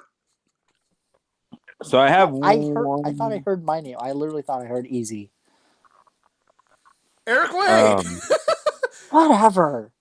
I It's had almost one more. midnight on my end. We have not Give me a break. drank any of this. This is being saved for tomorrow. I had one more pick on my thing, but I think one of mine got looked over. So should I just add one really quick? Because I had 2 honorable mentions, but I could just throw that on my list. Throw one on your Um, list if you need one. I'm gonna go with because all right. So I looked at my YouTube videos, and one of the last matches or one of the last videos I had recorded was earlier this year at Bar Wrestling before Bar kind of went under. And if you know, you know, but you don't need to look it up or ask. But Yep. the match I saw there and the match I filmed and put on my videos for the finish was Willie Mack versus Chris Bay. And Okay. it was great to see both of them live, first of all, but they also pretty much had the exact same match in Impact months later. So it was kind of cool to see. It's almost like going to see a stand-up comic working on material before they put their special out. You know what I mean? Okay. It was pretty cool to watch and That's pretty cool. impactful to see and stuff like that. So, and I know that not everyone's pretty much no one, maybe like 50 people saw this match or whatever. So obviously this is like a what the hell, but in my opinion, one of my favorite matches and one of my favorite things to see live and just be a part of before the pandemic hit and stuff was Bar Wrestling, Willie Mack versus Chris Bay. Awesome. Easy, it is your turn now. All right, my number 2. Well, we already touched base on it, but it was the Stadium Stampedes. Okay. Yeah. Awesome. Oh yeah. Oh yeah. It had a horse. Had a horse. Yep. And Matt Hardy chasing Sammy Guevara. Yes, again. again. So mine Same as Nora, is just can't catch a break with golf carts no. Nope. So much so or a that monster truck. Or so much horses. so that he has a golf cart artwork from Eric Hodson up here on my wall. But okay, so my number 2 is Kota Ibushi versus Minoru Suzuki from the G1 Climax this year. New Japan. Nice. They were originally planning on doing the G1 Climax in the fall, taking a break from their normal summer schedule because, well, supposed to have the Olympics in Japan this year. But nonetheless, the G1 Climax did march on, and this match was just phenomenal. Told a really good story with Suzuki and his strong style offense, trying to get into Ibushi's head, get Ibushi to abandon his flashy moves to wrestle his style match, and Ibushi obliging Suzuki because Ibushi also has does have a background, maybe not quite as much as Suzuki, but does have that background in martial arts, can throw some stiff shots and stiff kicks. Ibushi obliged the King of Puroresu and went toe-to-toe with the King of Puroresu in this match, and eventually delivered a knockout blow with Kamigoye, and Suzuki got pinned smiling, and it was a brilliant match, and it's well, we'll talk a little bit more about this later, but this is just more to what I'm saying is, yeah, he may not be dominating my my top 10 list, but Suzuki had a fucking career renaissance this year, and Minoru Suzuki's the fucking man. That's all I'm going to say. Right. He made a lot of lists this year too. I researched other channels about like what they're because right now all the top 20 or top 10 videos or whatever, and Suzuki made a lot of lists. So Yeah. he's definitely like you're saying he might be 51, and that's what I'm saying. Like, why is Undertaker? He can barely walk, but some of these guys are doing backflips, going whatever the hell. Like, Or punching or forearming each other in the face and headbutting them to where you can hear it. So, in Suzuki's case. seriously, this guy does not give a hell about how he's going to be able to walk later. He's just doing what he's doing. Like, crazy. So, before we all give our match of the year, let's go through our honorable mentions if we have any. Jedi, do you have any honorable mentions? Oh, not really. I Okay. pretty well exhausted all my favorites. All right. Well, Eric, do you have one? Any honorable mentions? My honorable mention is the honorable mention. If, like you said, if we had the top 20 or whatever, this would be number 11. And this really depends on if you watch Dark or DCE or whatever, because it really makes a big difference. But I'm going to choose Brandon Cutler versus Peter Avalon Okay. on AEW Dark. That's not Okay. That's not bad at Nice. all. Okay. Nice. I respect that. Greatest build-up ever, but goddamn, was it underappreciated or under? They had Tony Khan on being the elite to build this up. That's how big it was. He's the one because whoever was, they both had like 30 losses each, and they just can't win. They even tried to tag team together, and they just can't win. How are we going to win? Me versus you. That's how we win. And then they break up the Librarian, which I don't really agree with, but I mean, the fact that they had to have a winner, and now both of them are on their separate path and whatever. This was an awesome story. It didn't matter about who the wrestlers were. You could put any wrestlers in this spot. This story was so fucking good. So definitely my honorable mention for match of the year, or one of my favorite matches of the year. Okay. EC, your honorable mentions. All right. I got 4. Cena Wyatt, WrestleMania 36. Okada Naito, Wrestle Kingdom 14. Keith Lee versus Adam Cole on NXT for the NXT Championship. Okay. And I don't know, just to me, I just loved the hilarity on how long it took. But Chuck Taylor versus John Silver for the BTE Championship on mustard cup throwing. If anybody saw it, Okay. please watch it. It is it's not a funny match, but it was just amazing, and especially the fact that Matt Jackson literally paid to John Silver. What was it, like $10,000? $1,000 $1,000, yeah. $1,000 just to end it. It took too It long. was it was like, because like, oh, we have a flight to cancel. It was like, whoever wins this, you're gonna get $1,000, and John Silver just got $1,000 richer just for throwing My goddamn man. mustard. All right, so But I have I had essentially too much fun watching that. for my honorable mentions the top 20 list. So, Stadium Stampede, the Boneyard match, that's on both of mine. Parking Lot Brawl with the Best Friends and Yep. Proud and Powerful, that's on mine. The Men's Royal Rumble, that was brought up as Sorry, I'm well. still laughing. You're good. But for some stuff that hasn't really been talked about yet, this, like I said, this wouldn't be 11, this would be like 12, but, Orton versus Edge. I'm not a Randy Orton fan by any stretch of imagination, and it was not the greatest pro wrestling match of all time, but Orton and Edge had a damn fine match at Backlash, and for all the joking and as stupid as they did to make a bold statement like that, they did follow through on being at least having a damn fine match, and if it wasn't for them putting that tagline on it, I think more people, even a person who is not a big fan of Randy Orton like myself, could appreciate that match. We have AJ Styles versus Daniel Bryan, the tournament finals for the Intercontinental Championship. This was actually yeah. this was a really good match. Not as good as the TLC match from 2019 or 2018, I should say. I'm sorry. Or definitely not as good as like the matches they had in Ring of Honor, but still. For the hand they were given and the having to do this in front of no fans, it was still a damn fine match. Minoru Suzuki versus Kazuchika Okada in the G1 Climax. Great match. The rematch between Suzuki and Nagata the following month after their New Japan Cup match. Again, pretty good.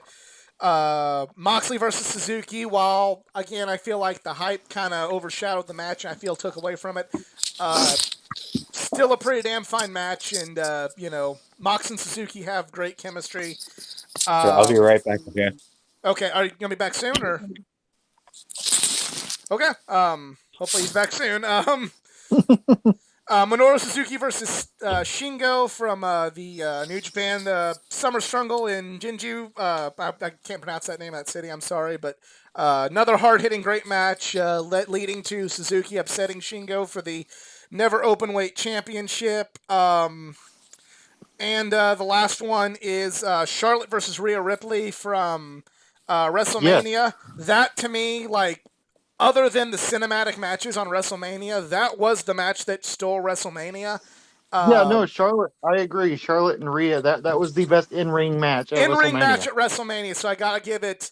WrestleMania did not have fans, and it felt very underwhelming because WWE did not know how to create an atmosphere for the pandemic at that time. But these two ladies worked hard. These two ladies, without any cinematography, stole the show from an in-ring perspective, and you steal the show at Mania, even under those circumstances, you earn a spot on the list. Mm-hmm. Yeah. So, well, Jedi, what's your match of the year while we wait for Eric to come back? All right. So I don't think I heard very many people mention this yet. I think one person did, but it was Omega and Page versus the Young Bucks at Revolution. Well, Yep. That's my That was number my one, number too. five. I got a couple things to say about this one. Oh, me too. So I'm just going to spoil it. That's my number one. So- That was my match of the year as well. Omega and the Young Bucks versus... There you Omega go. and Hangman versus the Young Bucks, yeah. So for me, I did not with Oh, you. I hear I Eric did not coming want. back. All right. You back? Hello. All right. Yeah, I did pee really quick. Sorry. Oh, you're good. I literally was like holding it so bad. It's all good. well, Did it- what is your so- number one match? Because me and Jedi have... we're in agreement on ours. What's yours? Well, okay, so like I said, my picks are not in order, so I saved this one just because it was coming up on the list and it's controversial, I guess.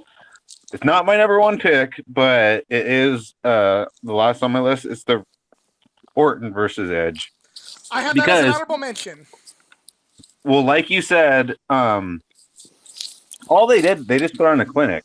They went out there and just put on a good match.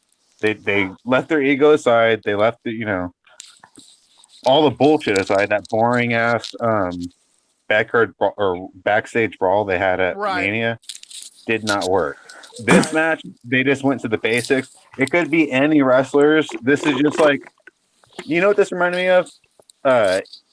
If you listen to a song or whatever, and they like play simple chords, but it works, and you're like, oh, that's a good melody. They didn't have to do anything crazy. They didn't have to add any dubstep breaks in the beat.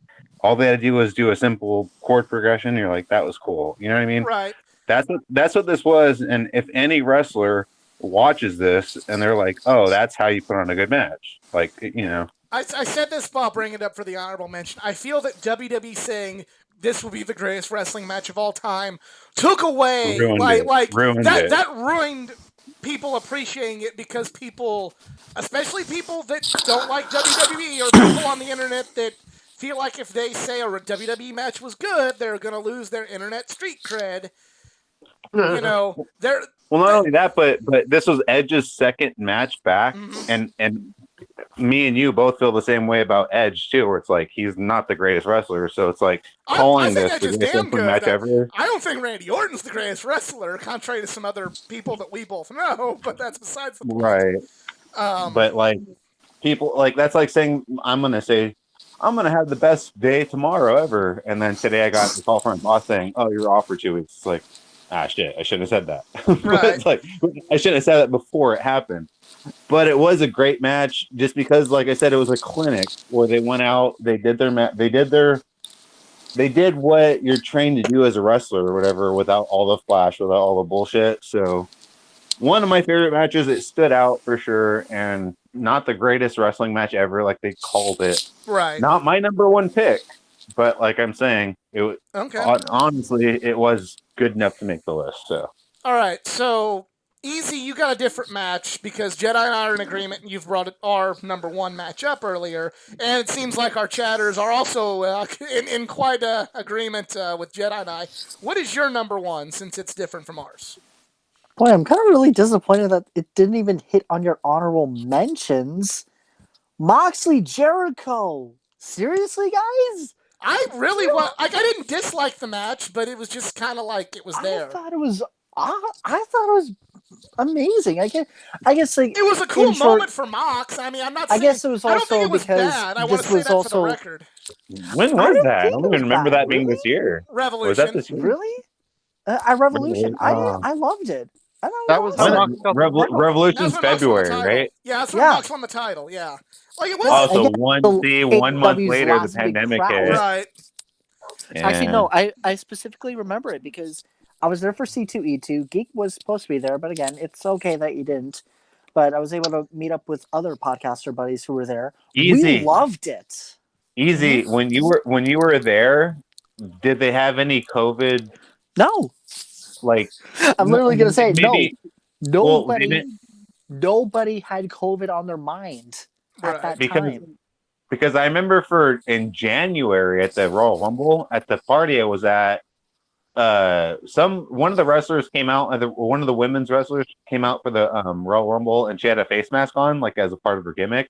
And one of the jokes that the dad made at the party was like, "Oh, but does she have coronavirus?" And we all laughed like, coronavirus, like that's going to be a thing." And that was in January. I know, right? Okay, whatever that dad was, I'm going to smack him. I'm going to tape it off. I didn't think it was a bad match. To me, it was just kind of there. Like, it was okay. I thought it was perfect. It was like, it's a continuing of the rivalry between Jericho and Ambrose / Moxley, dating back to, when Jericho killed that plant. Rest in peace. What was it, Floyd, I think? The plant? I don't know.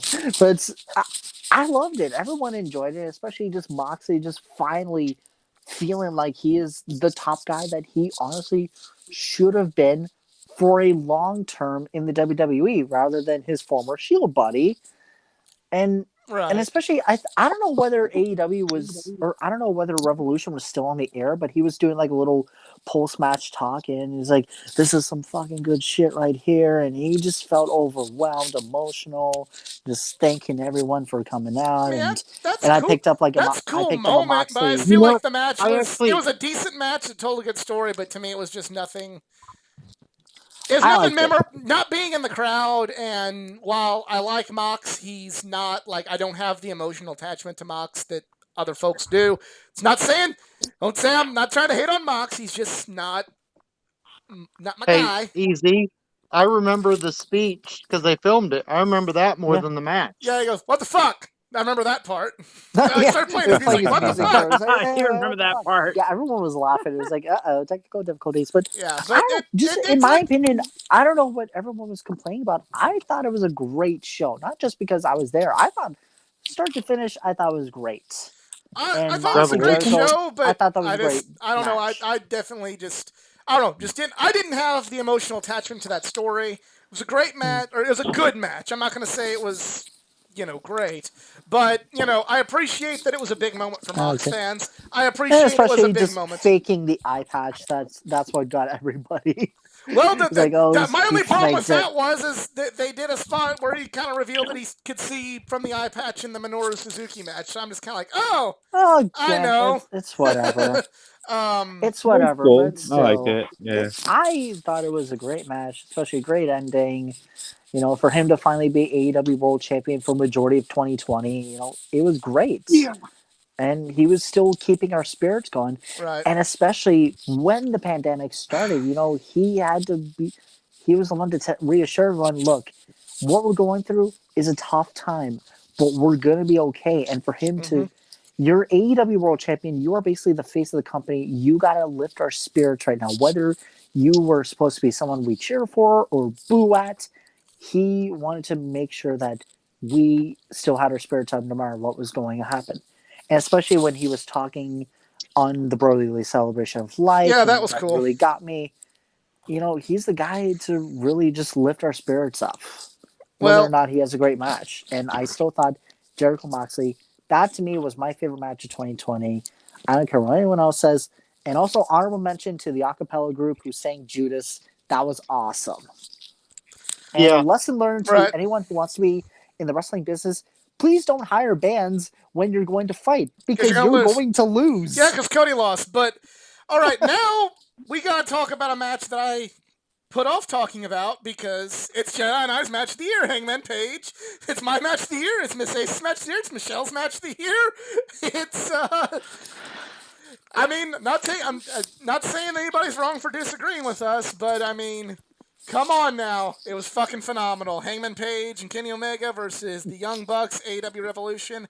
This was Hangman showing that he will be the face of AEW sooner rather than later. This was Okay, Hangman, Miss H, yeah, Mitch. That's what I was thinking. Sorry to interrupt you. I This saw the is chat. Hangman Page showing that he's a top guy. This was Hangman Page, who was always kind of seen as the other guy in the Elite. Cody has the pedigree. Kenny is the best bout machine. The Young Bucks were this, hot independent group forever. And Hangman was always just kind of there. He kind of had the match that most people kind of cared the least about at All In. He was kind of the other guy in being the Elite. He was the guy that had the bad G1 when he went there with Kenny. This And was being called a jobber on Ring of Honor. This was Hangman Page showing how great he is. This was one of the. I have a bunch of other matches on here that were great matches, and I loved them. And I knew, and I could tell at certain times, like, it's going to be a damn good match. I'm going to remember this. There have been a few matches in my lifetime where when I'm watching it, and I'm getting the goosebumps now just thinking about it. When I'm watching these matches, I'm thinking, wow, I'm witnessing greatness. I am witnessing something that I'm going to truly remember for the rest of my life. I'm going to remember being in my seat at the show. I'm going to remember being at that party, I'm going to remember, where I was sitting. That's the vibe I got from this match. This gave me the same kind of chills and remembrance that I got whenever I watched Ric Flair and Shawn Michaels, Ric Flair's retirement match. When I saw Shawn Michaels and The Undertaker at WrestleMania 25 and 26. Whenever I got the same feelings that I was getting when I watched Okada and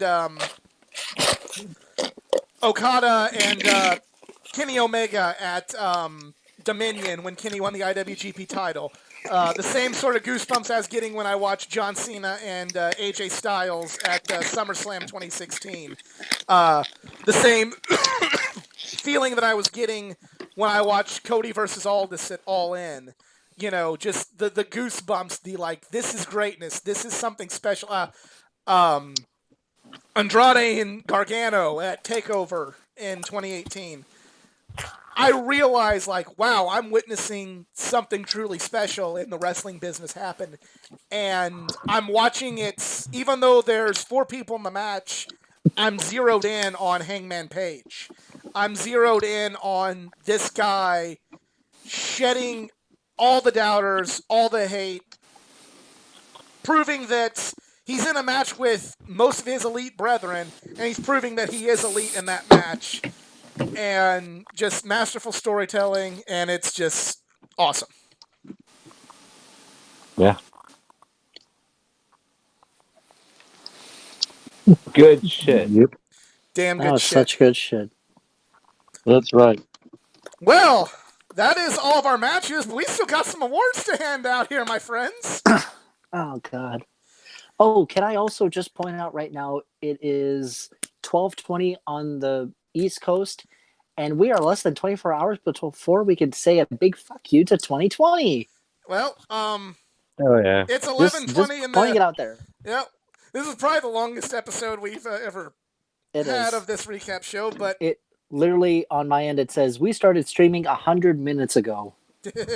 Well, we're at the tail end of it. So. we're at the tail end of it. So We're in the PG stage of this stream, PG yo. stage. Things Breakout. about to get dark. The first award is Breakout Star of the Year. Jedi, do you have one? Ooh, yeah. Breakout star for me would probably have to be Orange Cassidy. Just because, I mean, he went from, was basically a gimmick to, like, literally being part of every pay-per-view AEW had. Yeah. Like, especially with Jericho, with the feud with Jericho. Yeah. Even before that with Pac.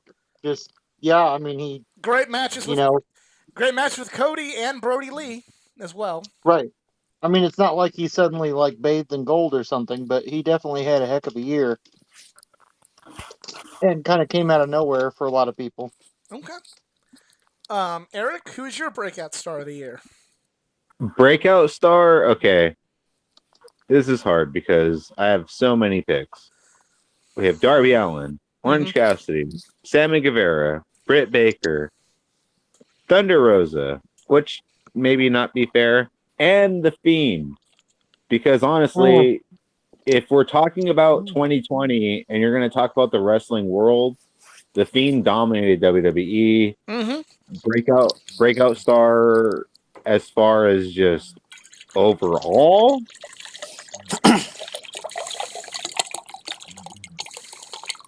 Funny Shit, because Bray Wyatt was gonna- Bray Wyatt was my comeback star of the year last year, my EEN Wrestling Community Awards. I'm gonna give breakout star. Breakout star is definitely. I'm gonna say, and this is just my, my own pick. I'm gonna give it to Sammy Guevara. Okay, that's not bad. Because he had a lot of good matches. First of all, he joined Dark Order. Or, I mean, not Dark Order. Goddammit, or Inner Circle. Right. Not yet. But, Join Dark Order. But literally, like I was saying earlier, if you watch his YouTube channel, just like if you watch BTE, you get an additional layer of his character or storylines and stuff like that. But it's not just about him. He includes a bunch of different people. So I'm going to say that this breakout this year, Sammy definitely broke out and made a name for himself. More so than other people based on their in ring performance and stuff like that. But Sammy definitely kind of broke the barrier for me, so I'm gonna give him the breakout star. Not a bad pick. Mm. Easy. Well, for my nominees in my community awards, I got Darby Allin, Hikaru Shida, Keith Lee, and after some careful consideration from a certain somebody, Kota Ibushi. But my opinion, I gotta go with Darby, honestly, because I can't remember whether I had him. No, I didn't. Um, for to me, like my personal opinion, like Darby has really just been playing around the shallows where it's like when we first saw him, it's like, okay, this kid's gonna be incredible one day. You know, we don't know who he is, but he's still like mysterious. To me, like a lot of people are saying he looks like a young Mick Foley. To me, he looks like a young Jeff Hardy, honestly. Whereas, like, instead of like Jeff Hardy's paintings, we got Darby Allin skateboarding. And Right. to me, like especially for this year, he's climbed up to so many like awesome matches. Like we talked about when he fought Sammy, he fought Cody, and then trying to survive a match against Brody Lee, as far as I can remember, yeah. But for him to finally like get the TNT belt at Full Gear, you know, for him to just finally be a champion, you know, that to me is what a breakout star looks like. You know, he's just climbing through all the obstacles. I was almost close to thinking Orange Cassidy, but I thought, not yet. Yeah, I But agree. Darby, It's hard. this year, Yeah, Darby this year, this was his year to shine. yeah. So, it was a hard pick yeah. this year. Now, last year, Yeah. like my breakout star was a tie between MJF and Tessa Blanchard. I wonder what happened to Tessa. Right. But for at least in MJF's case, like he made a name for himself to know that he really was better than you, and you know it. But it wasn't necessarily just because of his character. It was actually it was his character. He keeps it going. He doesn't break it. He wants people to hate him because that's who he is as a wrestler. Right. I bet as a human being, he's like one of the nicest guys you probably think. Maybe. But I we don't know. see I it. don't know. We He was don't a see. dick. Well, He was a obviously we dick don't to a bunch see of it. people at Starcast that didn't know what wrestling was. So who Well, knows again, about as MJF? like I said, we don't know. I mean, hey, when at Starcast, I got like 20 seconds of him being nice to me before he turned full asshole mode. But anyways, Yeah. back to like this year now.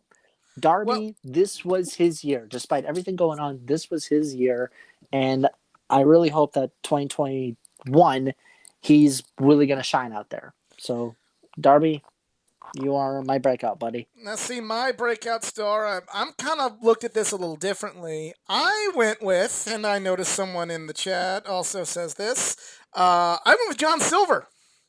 Johnny Hungy! That's fair. And he's hungry That's for fair. success. And the reason my logic behind John Silver being the breakout star is John Silver was literally a jobber last year. He was somebody, him and Alex Reynolds could not buy a win. They joined Dark Order. They were Brody Lee's punching bags. Punching bags. And that's all they were. But slowly but surely through the matches he was having, his performance, his role on BTE, John Silver isn't a background character anymore. John Silver is a very, very strong and over character. Is he ready for a world title run? Absolutely not. But No. if you told me that John Silver would beat at Revolution this year, if they're going to set up John Silver versus Darby Allin and John Silver wins, I'd buy it. And lots of other people would buy it. And lots of other people would say, man, because he's not that punching bag low card guy anymore. He's a solid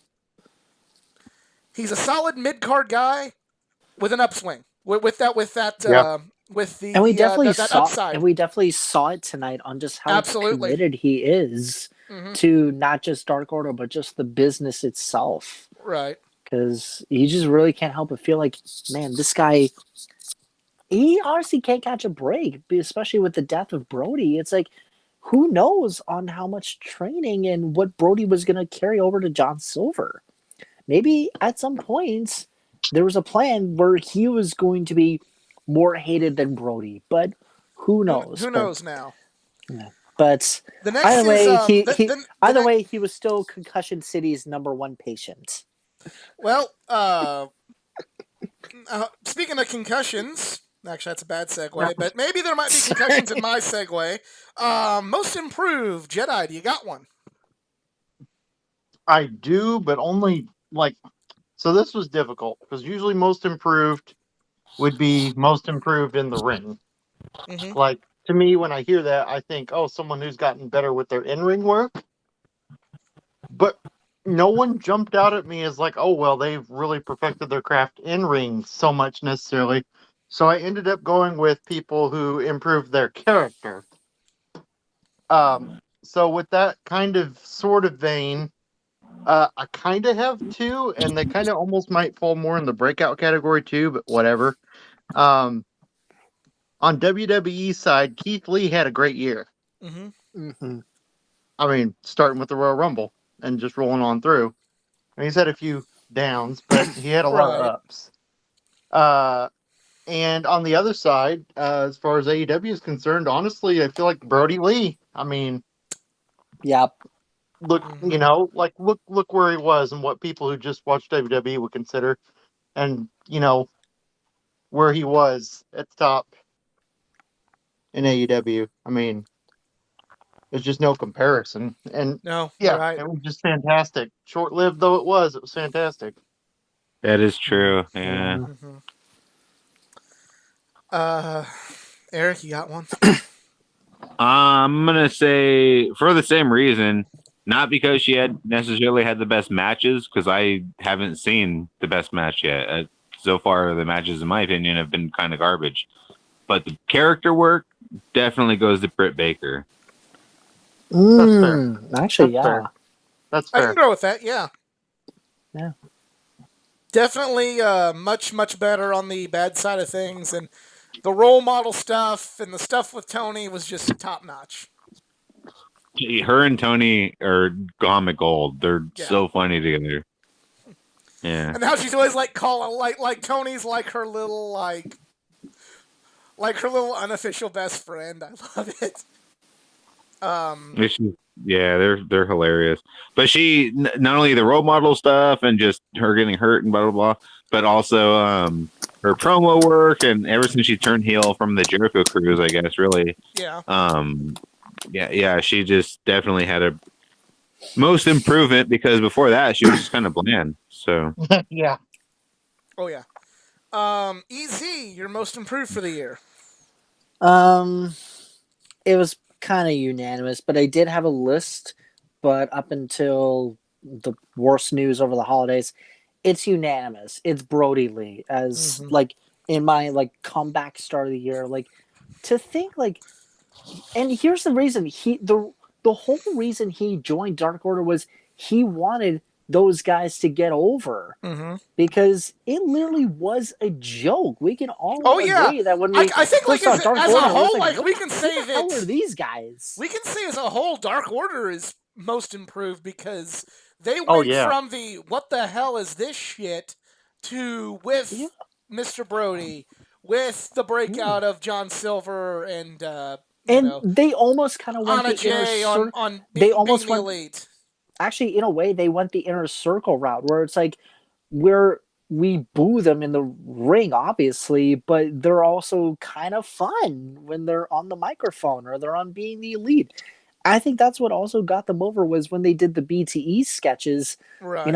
We couldn't help but wonder, was like, wait, are we supposed to like sympathize with some of these guys, or are we supposed to hate them in the ring? But no, but in a way, like Brody honestly did carry Dark Order to just why we kind of love and hate them. And I'm a big fan of the Hurt Business, but I think Dark Order definitely is my favorite faction of the year. Right. Like, I actually got Dark Order listed under Stable of the Year nominees. No question there in the AEW side of things. I don't know why it's saying Inner Circle on my end, but okay. But Brody was just everything. You don't, and for a while, like, you really didn't know how much of an impact he really did up until his passing, where he's done so much stuff. And you hear the stories from other wrestlers, like, he wasn't just a great wrestler, he was also a great father, and he was a huge hockey fan. Did a lot for his kids. And again, just being comedic with everyone, especially still staying in character when everyone was trying to hold their laughter. And again, my favorite BT moment of this year was just Sue throwing the papers at John Silver. Mhm. Everyone just You like, sell we don't for know what's Sue. going on. Nope, like Sell for Sue! Brody was still in character. It's like, no, pick those up. Like, do it again. And just Silver just acting like, oh, I'm in pain. Like, let's go, Sue. It's like, oh my God. It's like, I didn't even know what the hell was going on, but that was just perfect. And again, the one thing I'm really gonna miss out of Brody is just him screaming, fuck! Like, God, there's no one it's basically like Ron Simmons's damn. We had Brody Lee's fuck.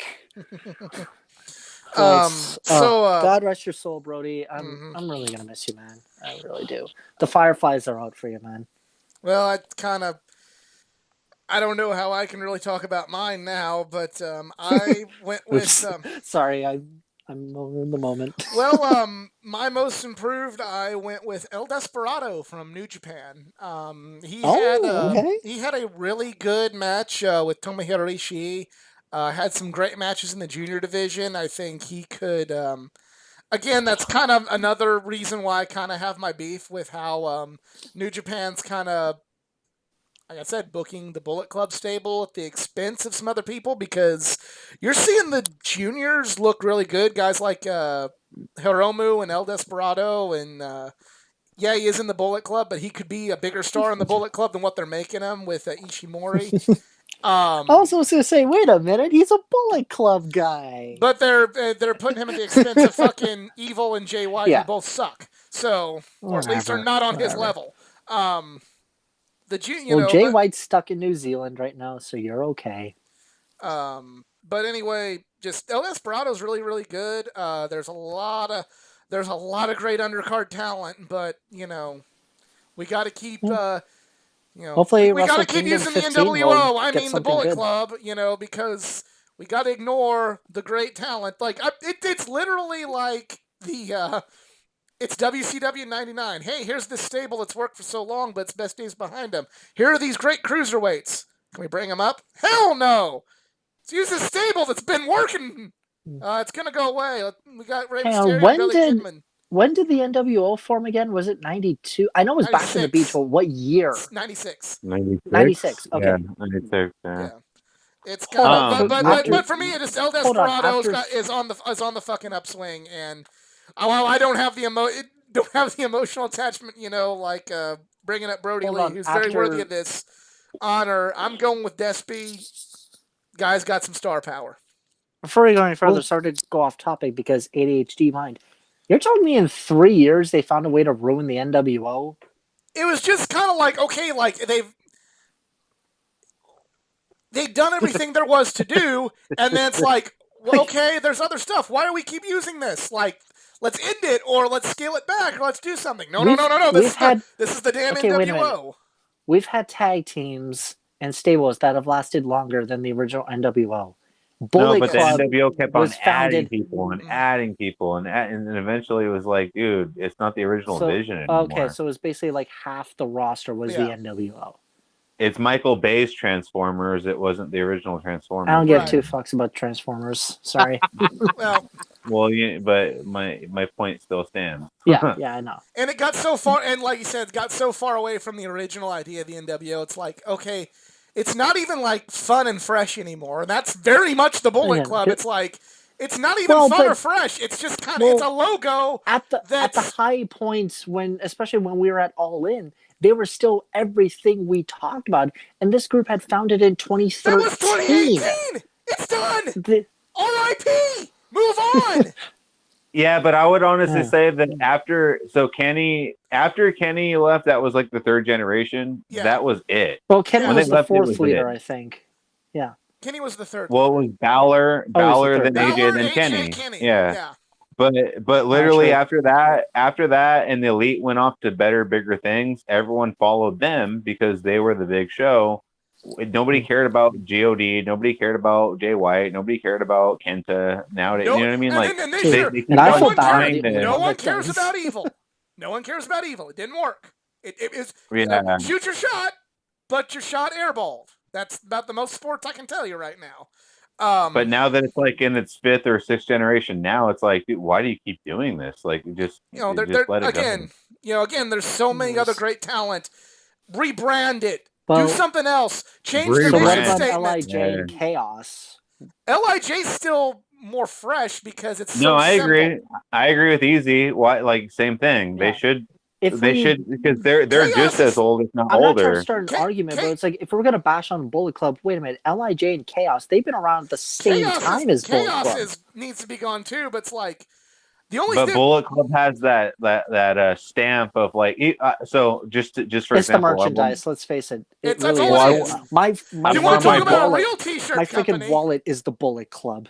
Yeah. Well, when I wear my Bullet Club shirt out in public, some random people will be like, "Oh, I've seen that. What is that?" And I'll have to explain, "Oh, it's a Japanese wrestling thing." They've seen it. Oh, like I've had a it's few too sweets at me before when I wear my Bullet Club jacket. well, no, but if I wear a Chaos shirt, they're not going to be like, "Oh, I've seen that before." Yeah. What is Right. that? It's Bullet Club transcended. It's like DX. Like everyone Actually, knows the suck it. Actually, it's But funny. if Twice DX have it, kept adding people and kept adding people and kept adding It's people in kind of the one of fifth those generation, like a business Twice- perspective. I get it, but it's also like for a company that everybody clung, would say, and rightfully so, hey, this is the best storylines. Hey, yeah, there's some of this, but the stories are the best. The stories are the best. It's kind of for a company that was such the antithesis in how they booked to the WWE. The continued pushing of the Bullet Club is the most WWE thing that New Japan has done. It's like, fuck it, Bullet Club. Just go. Just fucking Bullet Club. Just fucking go, okay? Fuck. No, it's funny. Yeah. Twice I've been asked if, when I was wearing my Bullet Club merch before, twice I've been asked if it was a gun club. Oh, yeah. And that Gun was clubs at in AEW. airports. I still just find it amazing. I'm not like pulled to the side asking what I'm wearing when I'm wearing Bullet Club stuff at an airport. Because it can go up as Off something camera, I else. got a very funny story about the Bullet Club, but we got to talk about our show of the year, Anyways. Jedi. let's do it. Oh, show of the year? Mhm. Dude, no contest for me is AEW Revolution. Okay. I thought we literally were talking 3 of my brand, top but 10 okay. matches were from that show. Right, and we watched together. It was a damn good show. We watched it together. That was before the pandemic hit. We had live audiences. The energy was great. I was awake for the whole thing. I was engaged for basically the whole thing. No complaints. I actually wonder if I still got my wristband from the show. It's somewhere. But Post like it in everyone got Mercari. everyone got like digital like interactive wristbands, and I think I still got mine somewhere. Actually, wait. No, I think I remember. I think we had to recycle them because of bullshit reasons, but oh well. Okay. That sucks. Damn. 'Cause I I still wanted got- to keep it Because but I still got whatever. my like WrestleCon wristband right behind me, but But I got 2 shirts from that. It was AEW Revolution and the Moxley. I have 2 wristbands from NXT War Games when I went in LA at the Staples Center, and they're both on sale at Macari at Eric Wade number 1. But what's your show of the year, Eric? Since we're gonna segue into you here. So I've been on. All my choices so far were pretty much AEW and stuff. My 2 choices for show of the year were Double or Nothing because they definitely, this is the first. Like I said, the pandemic hit and no one could do anything about it. The fact that these guys put on this show but nailed it. They hit it a home run when they didn't. No one expected this to go as well as it did, and it just put everyone in the right set of mood. It was awesome. So show of the year went to them. Honestly, though, I'm going to give it to TLC though because all year long in when we've been covering for Jedi, They actually had a decent show. Yeah, I didn't watch it, that's but my they had a point decent because, show. well, if you didn't, you got to watch it. I saw the because- results, okay, but I did hear it was pretty good. But all year long, covering for Jedi, and we're talking about all the different shows about weekly and pay-per-views and stuff. we've always been saying, oh man, Hell in a Cell. Just avoid the Hell in a Cell matches, but watch the other matches. It's good. Oh, Yeah. the other, I don't even remember what the other one was. The Money in the Bank, I think. Only watch the Money in the Bank ones. All the other ones suck. This one hit out of the park where it was like, finally, WWE put on a great show, match to match to match to match to match. In my opinion, I watched it live, so all of it was refreshing because it was like, this is the WWE that they should have been all fucking year, not Oh, just yeah. this one time. But The honestly, WWE they for could them to- be. yeah, for them to pull, definitely pulling themselves out of a nosedive into this last show of the year, where it was like, okay, we know what we're doing finally, and like but like I said, they nailed it. I'm gonna give it to them just because they needed it, but I needed it. I needed it from them. I needed it. If it sucked, it was like, dude, another one. Like, come on, WWE, because then I don't have any hope for them at all. But the fact that they're Well, I'll go putting back and on watch good TLC. shows, yeah, like I enjoyed it and stuff. So I'm gonna give that the show of the year because Okay. it earned it. It earned it. Okay. Easy. I think I already know yours, but let's hear it. Well, yeah. Well, for the community awards, the nominees I put in was Royal. I kind of felt it a little bit unfair because I'm going with pre-pandemic shows, except for one actually. But I think WWE, their best show was Royal Rumble, New Japan, obviously Wrestle Kingdom 14. But my obviously show of the year was AEW Revolution because just from start to finish it was awesome. But there, I think there was one show that's like, I think in terms of the match card and just how everything went, it looked actually pretty epic, and especially when I saw the highlights of it.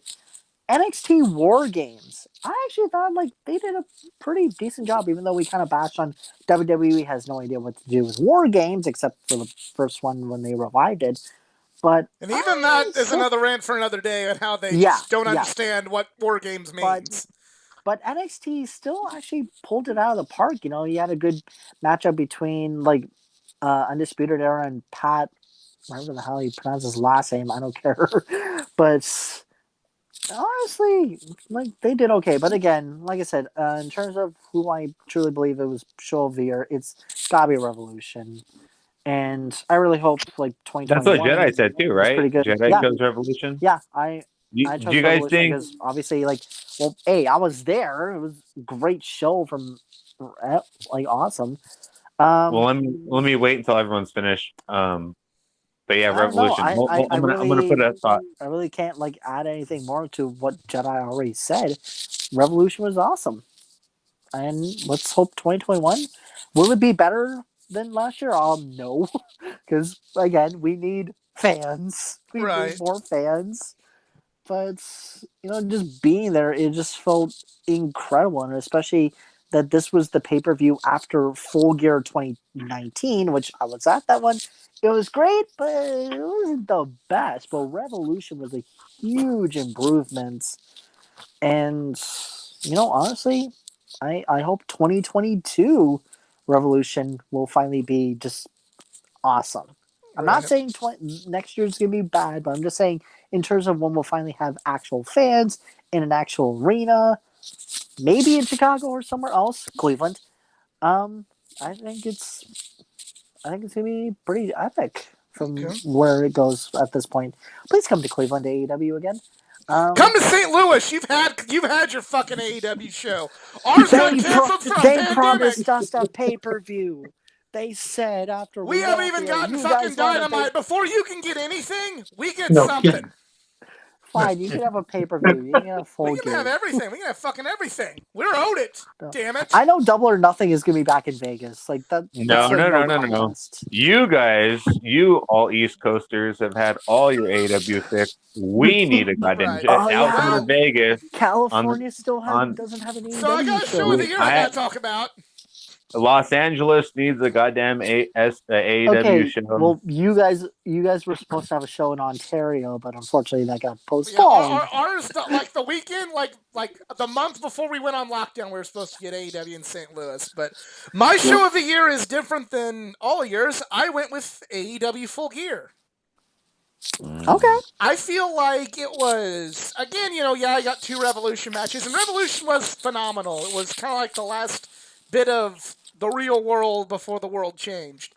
But I think and I was kind of torn between this and the Summer Struggle show for New Japan, just because in the sense of, hey, there's enough fans that you can feel the fans again, and New Japan, it was a good, not great show, but this was, you could feel the fans, and while yes, there was only one match from that show on my top 10 list, there wasn't really a bad match on that card. The worst match was the cinematic match. So I feel like it was kind of one of those, maybe not as many home runs, but much more consistency from top to bottom. And then, of course, you have the one home run with the Bucks and FTR, but you also had Hangman and Kenny. You had Eddie Kingston and John Moxley. You had Cody and Darby. You had Cody and Darby. I thought it wasn't as crazy as I thought it would be. No, but it's still a good match. You had it was still Cody and Darby. Match. You had I think it was just one below great. You just had lots of consistently very, very good stuff from top to bottom, and sometimes just being consistent from top to bottom is what it takes, and that's why I'm going with Full Gear. Next up, in our final category is Wrestler of the Year. Let's also hope that's the last time AEW gives a heart attack to John Moxley's wife. Yeah. Wrestler of the Year, Jedi. Who have you got? Wrestler of the Year. I thought about it. Over 2-hour edition of the show. Yeah, I need a PA game so bad. Hey, I'm amazed we still got people watching. That's commitment. It's probably, that is kudos commitment. to all of you. This is the end of the year. They need content. There's no other if you notice, no other channels are putting out content because they did that shit last week. Yeah. If you have a 3-hour stream, people are like, they're scratching their neck. Oh, there's a live stream? There's a live stream? Oh, God, this guy hates there's the guy that likes the Bullet Club, there's the guy that hates the Bullet Club, they go on tangents. He goes on tangents hating on the Bullet Club. It's fucking great. They said, what about Baron Corbin? Hey, that's some fucking good shit. Good shit, pal. But we shit all over Jedi, guys. Come on, Jedi. Wrestler of the Year, bud. Okay. Cody Rhodes. Okay. Really? Okay. I know. Respectable. It shocked me too because I'm not the biggest Cody Rhodes fan, but I got to looking at all the pay-per-views and everything, and it's like, I like the story every time. I mean, it was consistent. He was a solid anchor the whole year. And I don't have a complaint about anything he was in, I mean, everybody else was so up and down or still coming up or whatever, and I don't know, just it worked out. It just made sense. Okay. Can't complain with that. Yeah, that's a good choice. Eric, you're next. Wrestler of the Year. I had my two choices, like how Jedi just said, whether or not you can carry the year or not. Two choices from two different companies. It came down to Jericho for AEW and The Fiend for WWE, but I'm generally going to give it to Jericho because for the first year of AEW, he consistently not only put over everyone else, like he didn't have his ego first, he generally had the company interest first and stuff like that, but everything he did, every match he was involved in, whether it was a fucking Mimosa Mayhem or it was the Stadium Stampede, or if it was a serious match like earlier, like him versus Mox and lost the belt and stuff like that. Mm-hmm. He genuinely put the company on his shoulders, not just him alone, but like he was selfless. And how old is Jericho? He's 50 now. 50? Yeah. Like I said, and this still the other got day, rock hard abs no matter what the wrestling community no matter what wrestling Twitter is gonna say. Well, he people are saying like, oh, he looks out of shape. No. But one of his latest matches, he still did like a backflip, or he's still doing shit. Where he's like, dude, it's impressive no matter what way you look at it. But not only for carrying the company, a brand new company, making himself a Mhm. staple of it, making the fans sing along for a song, putting on the Jericho Cruise, putting on all the shit, whatever, doing everything he's done. I'm definitely going to give Wrestler of the Year to Jericho. Okay, Hmm. I can All right. respect that. EZ Wrestler of the Year. All right. Well, I'm going with 2 because I believe in gender equality. You dumbasses. I'm kidding. I'm kidding. Anyways, for female star, a lot of people will actually be shocked. And no, it's not Sasha Banks. My opinion, I believe the female star of the year was Bailey. For her That's to good. just put on this bad girl That's pretty good. persona, it's like, you Here, know I'll be what, right back again. Okay. it kind of put you in a little shock value on this. It's like, holy crap, you know, we've been knowing Bailey as this huggable, you know, fangirl who some people think that she either A, didn't deserve a title, or B, she was carrying the title too long. But actually, no, Bailey really stood out in terms of the WWE aspect, where even Yeah. if I was barely paying attention to it, I actually did see how Bailey was still putting herself as a very strong champion out there up until losing her belts. Mm-hmm. But That's she fair. was still a good stand-up. Now, in terms of male star of the year, I got 4 nominees for this. I got Naito, Balor, Moxley, and McIntyre.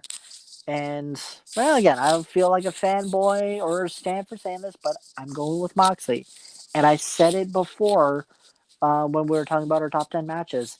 He was somebody that had to make sure our spirits were still lifted when this whole pandemic started. Because as Geek said, it went from January, February 2020, 2020, 2020, 2020. Jedi said that, but Or sorry, yeah. Jedi said that. Okay, we've been on the air for 2 hours, okay? Oh, I know. But- This is how we end with a bang on this fucking channel, and I wouldn't have it any other way.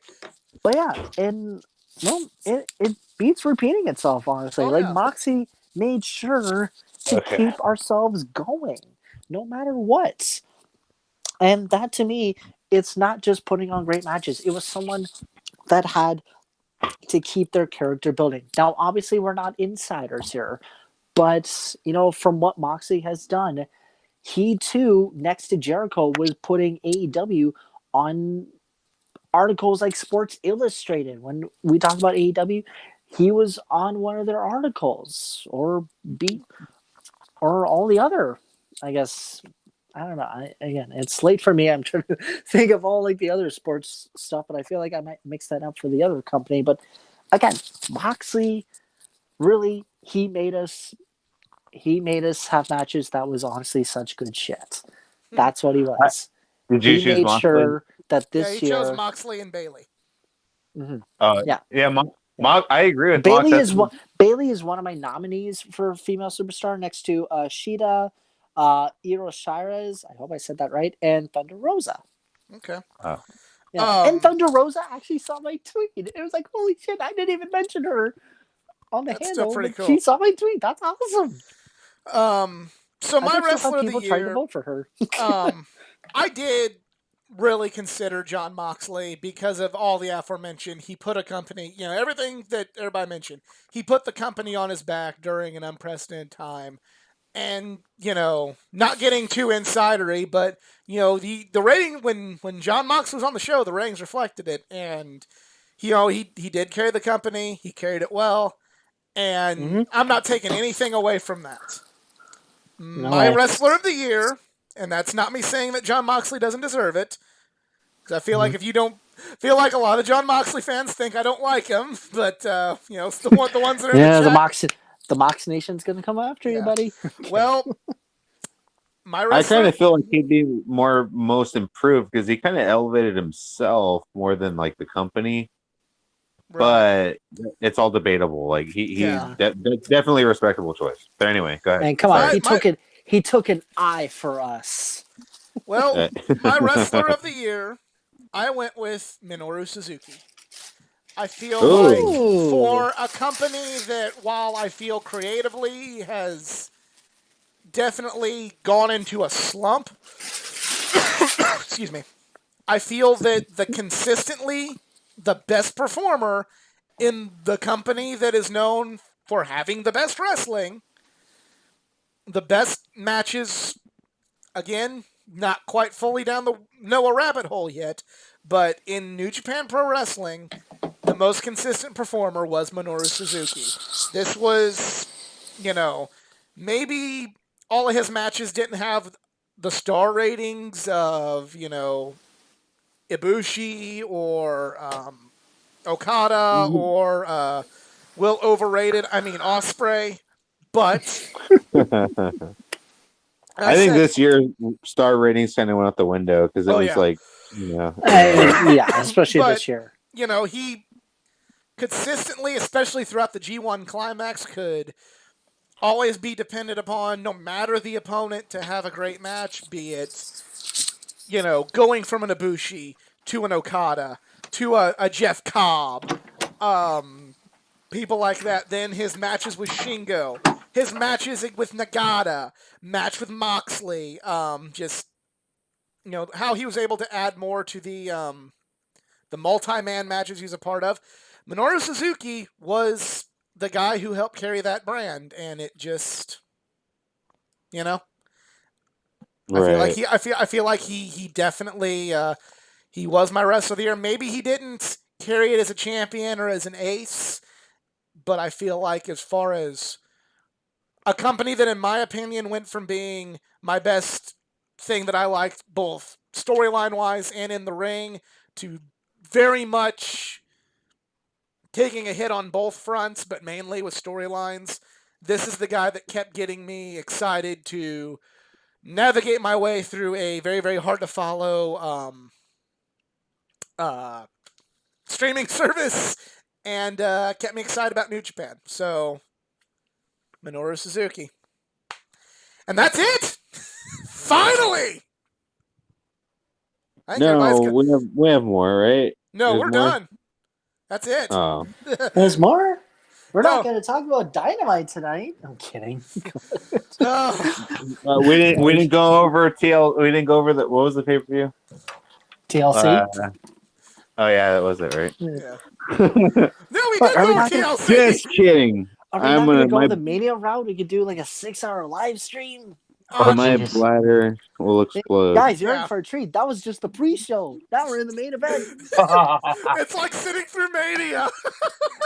Oh my god. I think Jedi might have tapped out already. Jedi, you still with us?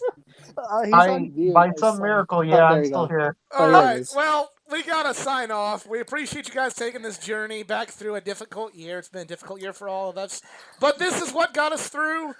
We're gonna continue to bring you this content. We're gonna continue to go off on tangents. We're gonna be able to tell you about what we love, what we hate, what we disagree with, because that's what makes this community awesome. Even though some people still want to like things whose best days are behind them, us being able to discuss it is what makes this community strong. And we'll be here next week to talk about the week in wrestling, and we'll be here next year to talk about the year in wrestling. We appreciate all your support. Appreciate everybody for subscribing, for checking out not just this, but all my content, my comic book content, my interviews. Yeah, this year you broke 100, right? This year I did break 100, so you Yeah. made 20. For one good thing So- happened in 2020, it was me breaking 100 subscribers. Made a lot of great connections with the Geeking Out podcast. Got to revisit some old comic books with the collection comic of the week. As bad as it is, it's been a year of growing in more ways than one, and I want to appreciate everybody for being part of that journey. Appreciate Easy and Eric Wade for stepping up when Jedi went on paternity leave. I appreciate Jedi for coming back for this one and keeping a sense of normalcy through a pandemic. So I appreciate all you guys. Appreciate all you guys who subscribed. Follow me on social media. Facebook.com/AthleticGeekA9, Twitter, Athletic_Geek89, Instagram, AthleticGeekA9, and hit me up on Patreon if you would like to help improve the channel financially. Jedi has a newborn, so he has kids. Yay! And no time for social media, so that hasn't changed. Eric Wade is selling on Macari, so buy something from him. But I got social media. Yes, Easy has all the social media. guys, you can find me on the Elite Era, and I actually was supposed to do a live stream myself, but I had no idea this was going to go very long, so I just moved that to tomorrow afternoon because I've been stuck at home. I unfortunately got down with COVID. Yay for 2020, but you know what? I've had a lot of people support me, including these awesome gentlemen too. And especially a certain someone has been listening to our show. Haley, I love you so much. And not to put And you on the thank Miss spot. Ace for sticking through the whole live stream. Gotta send that out. Yes. Sorry, but we Yes. guys recognize You're the that. real MVP. But also, not to put her on the spot, but she was supposed to be my +1 for AEW Revolution, but that's whatever. It's whatever, you know. She was supposed to come with me, and we were going to have an awesome time, but again, it's whatever. But according to her text message, she still says, my boyfriend loves me, and he wants to kiss me. Whatever. But no, seriously, Haley, I do love you. Thanks for sticking by me with 2020. And hopefully 2021, you know, we are actually going to meet. I am finally going to go see her in London. It just depends on when the hell can I finally get better. But Stick with it. anyways, I got better. but anyways, well, again, we'll see how long with Do me. what the doctor But says. but again, just happy New Year to you guys, and especially with what occurred earlier today. I can't be more thankful and grateful for awesome friends and family. Absolutely. I love you guys so much. You know, I can't. Not us guys. We don't really say that a lot to like other guys, but no, seriously, I do love you guys as brothers, really. So Absolutely. we're gonna get through this, and you know, yeah, that's all I gotta say. Really, I just love Absolutely. you guys a lot. Appreciate that. Appreciate all the love, and we hope you guys continue the journey with us, and hopefully it gets better for everyone. But for EZ, for Eric Wade, for Jedi Jason Kruger, we are 4 Marks, and we're out. Have a happy New Year. Happy New Year, guys. Here, tell me if this looks like a dick. Can you see it?